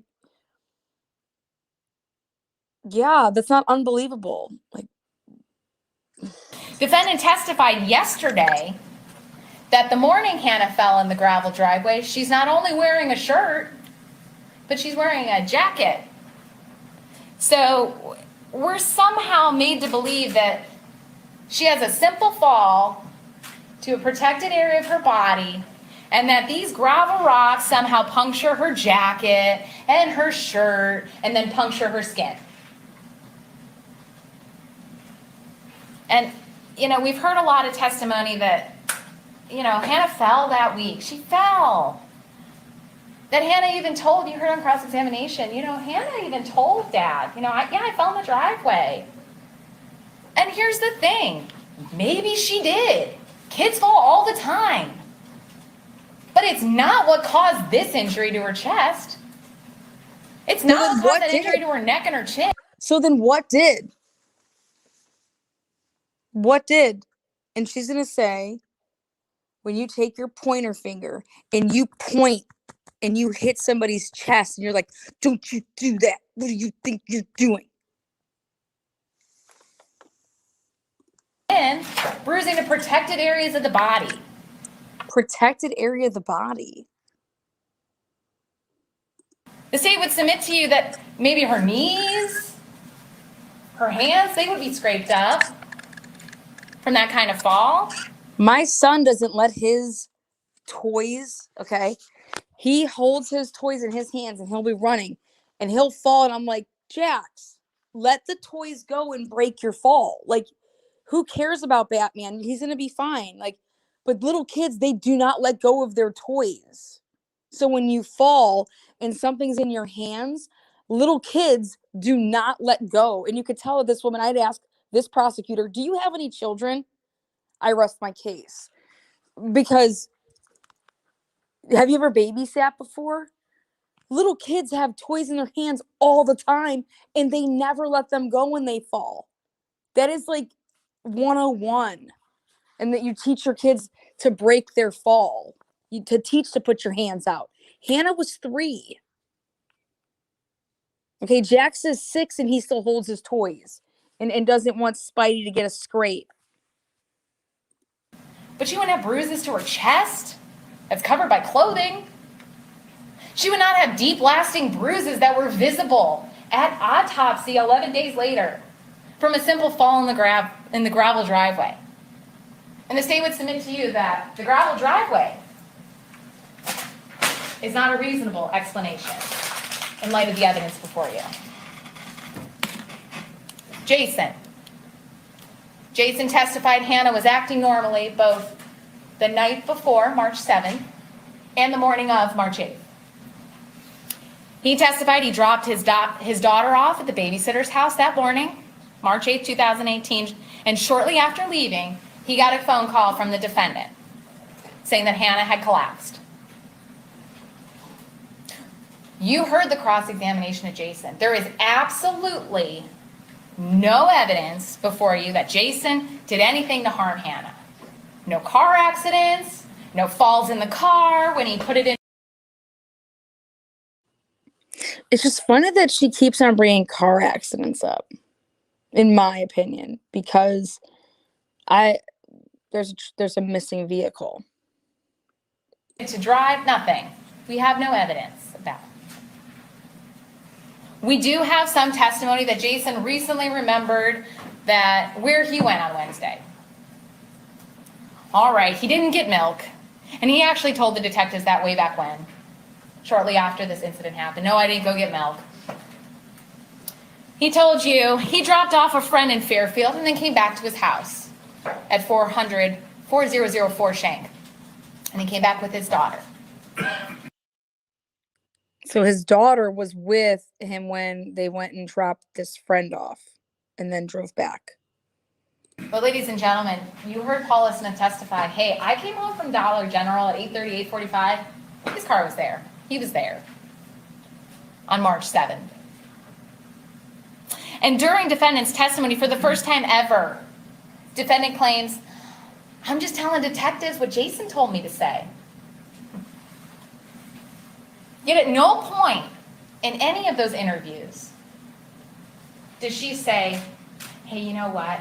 I'm just repeating what Jason told me. He just said 4 hours of face-to-face with detectives. She's not telling them that. We don't hear that until yesterday. And we're made to believe that she just took one for the team. I'm going to put my liberty, my life at risk. I'm not going to see my kids. Because I'm just going to take one for the team because for Jason, man that owed her money, made her watch his kid 12 hours a day. And then she didn't communicate regularly? Really? The state would submit to you that Jason, or anyone else for that matter, is not reasonable in light of the evidence before you. How is Jason not reasonable when there's we're talking about an 8-minute window of a child being dropped off, according to them. But remember, Jason stayed there, had a little bit of a conversation, what have you, and and then left. So this window of time that this would have happened. Remember, Jason's back at the house because they're calling 911. But it's just unreasonable to think that Jason could have done anything. How is that unreasonable?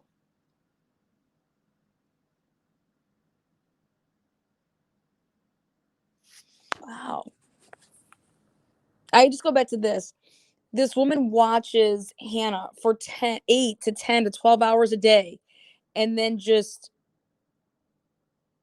randomly on this day in a couple minute gap, this happens. But meanwhile, she's been watching Hannah, and there's just been for loads of hours, and all these random bruises, supposedly, and cuts and scrapes and all this stuff. And hey, Jason bathes her. He doesn't see anything wrong with it. Brings her to her every day, and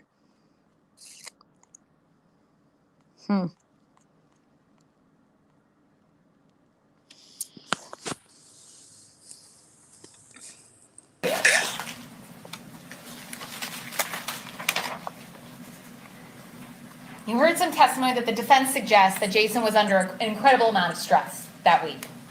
He got in a fight with another employee. He had some truck accident, that rolling away. But let's take a look at the stress that the defendant was under. She's watching 4 kids from sunup till sundown. She often had Hannah up to 12 hours a day. She had to feed her, sometimes bathe her, sometimes wash her clothes, take her to dance.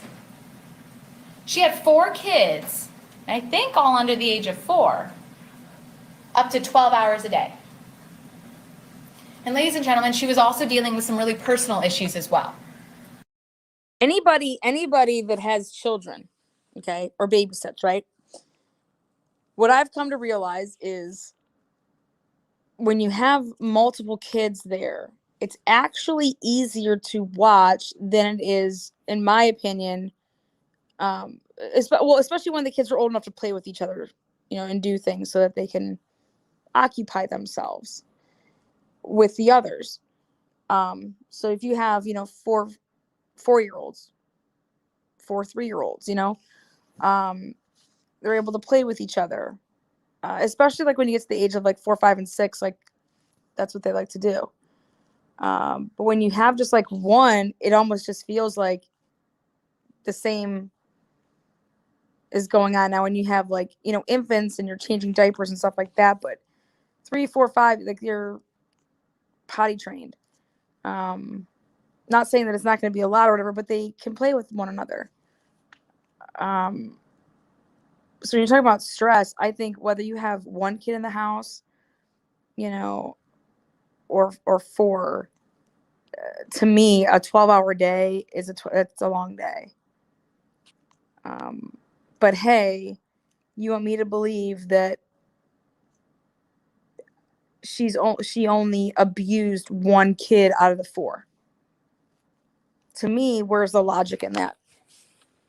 And I want to make clear that the state does not make light of the fact that the defendant suffered a miscarriage. We do not make light of that fact.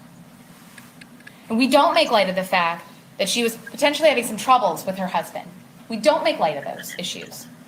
And we're not offering that information of the defendant to harass or embarrass her. We're offering it for the limited purpose of understanding the defendant's state of mind at the time of these injuries, these incidents on March 6th, 7th, and 8th. Defendant admitted in her second interview with police that she had a recent miscarriage and that was very traumatic for her. She did not feel, she said in her interview, she did not feel normal at that moment.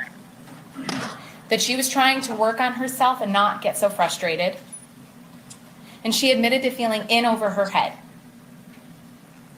And ladies and gentlemen, although that in no way excuses the behavior that we have here, and I ask you to not insert sympathy into your considerations, it does provide you with a potential motive for why the defendant would have snapped and hurt Hannah. Murder? So the woman has a miscarriage, okay, during this time. And thinks I'm murdering a child. If I can't have a baby, Jason can't have his kid. What? If anything, you're emotionally sad. You'd be depressed about that. You're sad. Again, we don't know how everybody reacts to every, certain little thing, but where's the, was Jason aware that she had a miscarriage? Were these other parents with these kids that also she watched aware, like, hey, why don't you take a couple days off and, like, if they thought that she was not mentally there, and if she was not mentally, able to watch your kid, then why are you dropping your kid off? Right?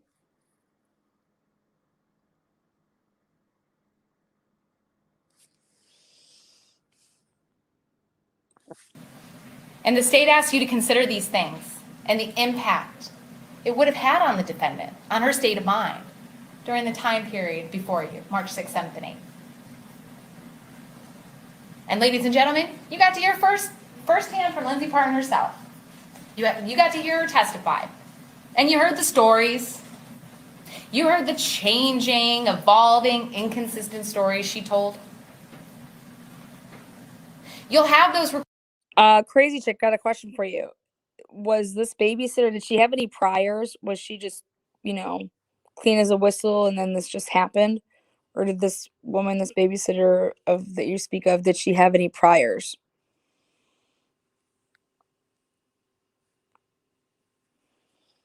Recorded statements to listen to. You can go back and listen to the inconsistencies, the denials, and the admissions. And in those statements, you heard her admitting to causing multiple injuries to Hannah on the days leading up to the day that she went unconscious. You heard her admit to poking her chest, squeezing her chest, slapping her upside the head, hitting her with a closed fist, and then finally on March 8th, shaking her. And the state would submit to you, ladies and gentlemen, that none of these other explanations are reasonable in light of the evidence before you. So you're left with one reasonable explanation for Hannah's injuries on March 6th, 7th, and 8th, including that fatal injury to 3-year-old, 32-pound, 3-foot-tall Hannah Weshy. This is what doesn't make sense to me with the prosecution's, closing here, is that I thought this was just because of whatever happened that morning, right? So what happened on the 6th, 7th, 8th, what happened on the 6th and 7th is irrelevant because that has nothing to do with whatever took place on the 8th to, collapse Hannah, right?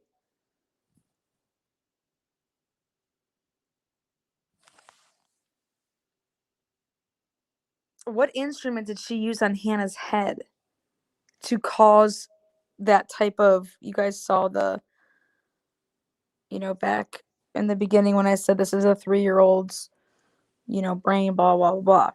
Well, what happened?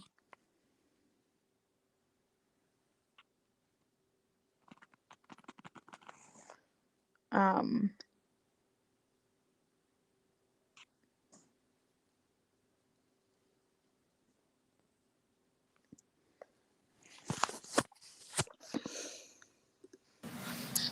And that explanation, ladies and gentlemen, is Lindsay Partin, sitting right there. And you heard denial after denial, but that truth finally came out.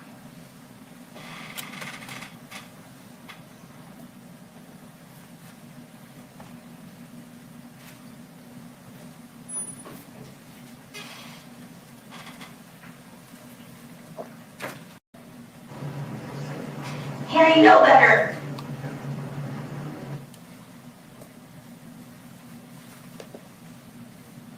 I remember grabbing her and squeezing her on. Hannah, you gotta stop. You gotta.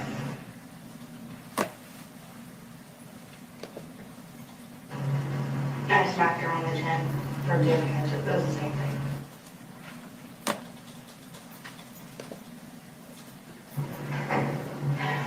I got mad. I just slapped her on the side of the head. You went like that. Close. Yeah, like that. How many times? Don't say once. Yeah. Is it because the bruise? Yeah, Bruise? yeah. Okay.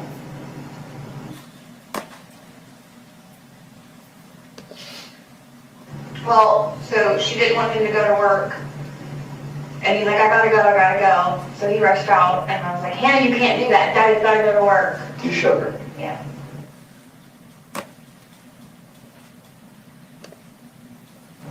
I shook her, and I remember picking her up and squeezing her, and we did fall.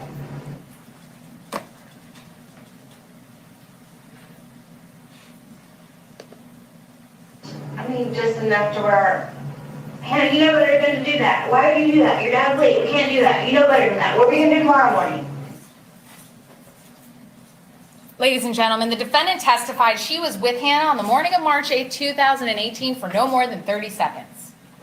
And in that last clip that you just viewed, the defendant demonstrates, I'll submit to you, shaking Hannah for 8 seconds. Well within the 30-second time frame that the defendant provided us with. Defense counsel in opening statement told you that we have a dead child here. So we need someone to blame. And that's not true. We don't know exactly what happened here. There's only 2 people that can tell us what happened here. Hannah and this defendant. And Hannah's not here to tell us what happened to her. We can't tell you what happened, and the law does not require us to do so. We only need to prove that Hannah was abused and or that the defendant violated her duty to that child. Do not hold the state to a higher burden. Hold us only to the burden of proving the elements. And what we can tell you, ladies and gentlemen of the jury, is what the defendant admitted to. And that the injuries on Hannah are consistent with what the defendant told you. And I submit to you that had detectives known to ask about that bruise on the back of the head, those bruises, had they known they were there, and they asked that defendant about it, she would have had an explanation for that as well. Ladies and gentlemen. So it's kind of like the Sheldon Jeter Jr. case here, if you ask me, when, the detectives, interrogators here, asking Lindsay something, and she's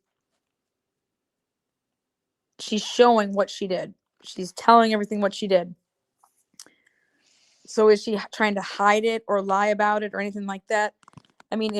Why wouldn't Lindsay just be like, I want an attorney? I mean, what's going on here? We're talking March 8th, 10 days.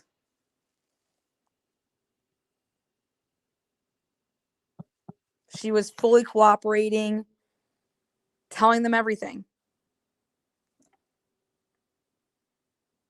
So you're saying that she just sat in that interrogation room and and was admitting to the fact that she murdered Hannah. Do you guys think that that's what she was doing in that interrogation room?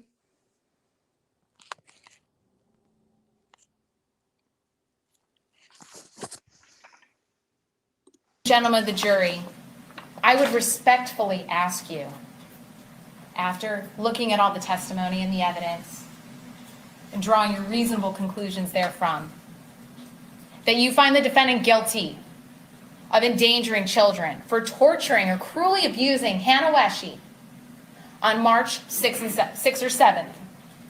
And I'd ask that you find her guilty of endangering children for excessively disciplining Hannah and creating a substantial risk of harm to her on March 6th or March 7th. And guilty of endangering children for violating a duty to care for and protect that 3-year-old child on March 8th. And that resulted in serious physical harm to Hannah. And I ask that you find the defendant guilty of involuntary manslaughter for causing Hannah's death after violating that duty to her. And that violation resulted in serious physical harm to that child on March 8th. And I ask you to find this defendant guilty of endangering children for abusing Hannah on March 8th in a way that caused serious physical harm to her. And lastly, ladies and gentlemen of the jury, I ask that you find this defendant guilty of murder for abusing that child, for causing physical... Right there, I ask you to convict her of murder.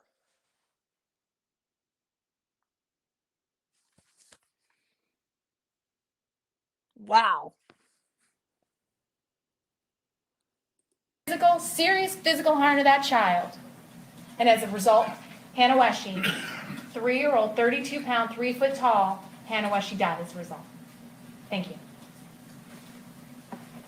Ms. Sheehan, thank you very much. Ladies and gentlemen of the jury, do you wish to press on or does somebody need a break? All right, guys. That's episode 1 for you guys. We're going to be back with more Pardon the Interruption, and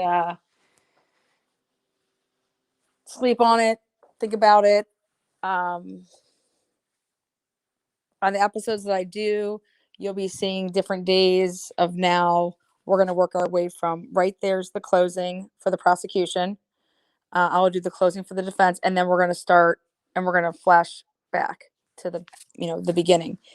In between everything, you'll be hearing from how I did tonight, different clips with some peeps and stuff like that. So you're going to see me break down the different characters that I believe that the prosecution completely overlooked. What really was going on in Hannah's life outside of when she was in Lindsay's care. Obviously Jason worked a lot, but what was he doing when he wasn't working? Who was around? And then what objects were around in the house? What evidence was overlooked? What evidence was never brought to the table?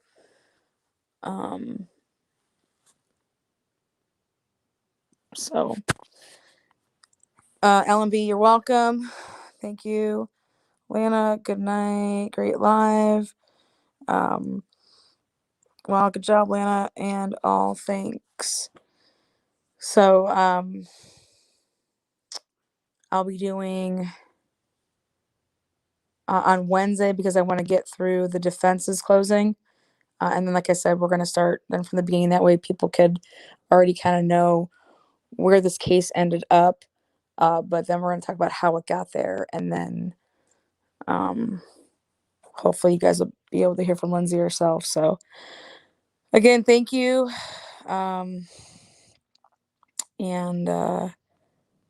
please keep Lindsay's family in your prayers. Remember that Lindsay is a mom. She's got small children. Please keep Hannah's family in your prayers. At the end of the day, a beautiful girl lost her life. But I think that it matters. The truth matters. And I think that you guys are going to be very interested to see, like I said, what actually, why did Lindsay take the stand? And how was Lindsay coached? And what was Lindsay told to say? So you guys are always great. Love you, mods. Love you, besties. And be kind and chat. Love. Oh, yeah. Remember, tomorrow I will be on AD. So those of you guys that love the Watts case, I'll be on AD, Armchair Detective, at 5:15 Eastern Standard Time, 5:15. And it'll be Watts Talk. It'll also be Fight for a Family Talk. AD and his mods are going to be endorsing and giving great praise to Fight for a Family. So I'm really excited about it. And like I said, I'll have some bombs for you for the Watts stuff that I haven't released. So again, thank you all. Consider being a member here on my YouTube channel. Consider being a member on the website, whatever you feel more comfortable with. And as always, be kind and chat love. See you guys soon.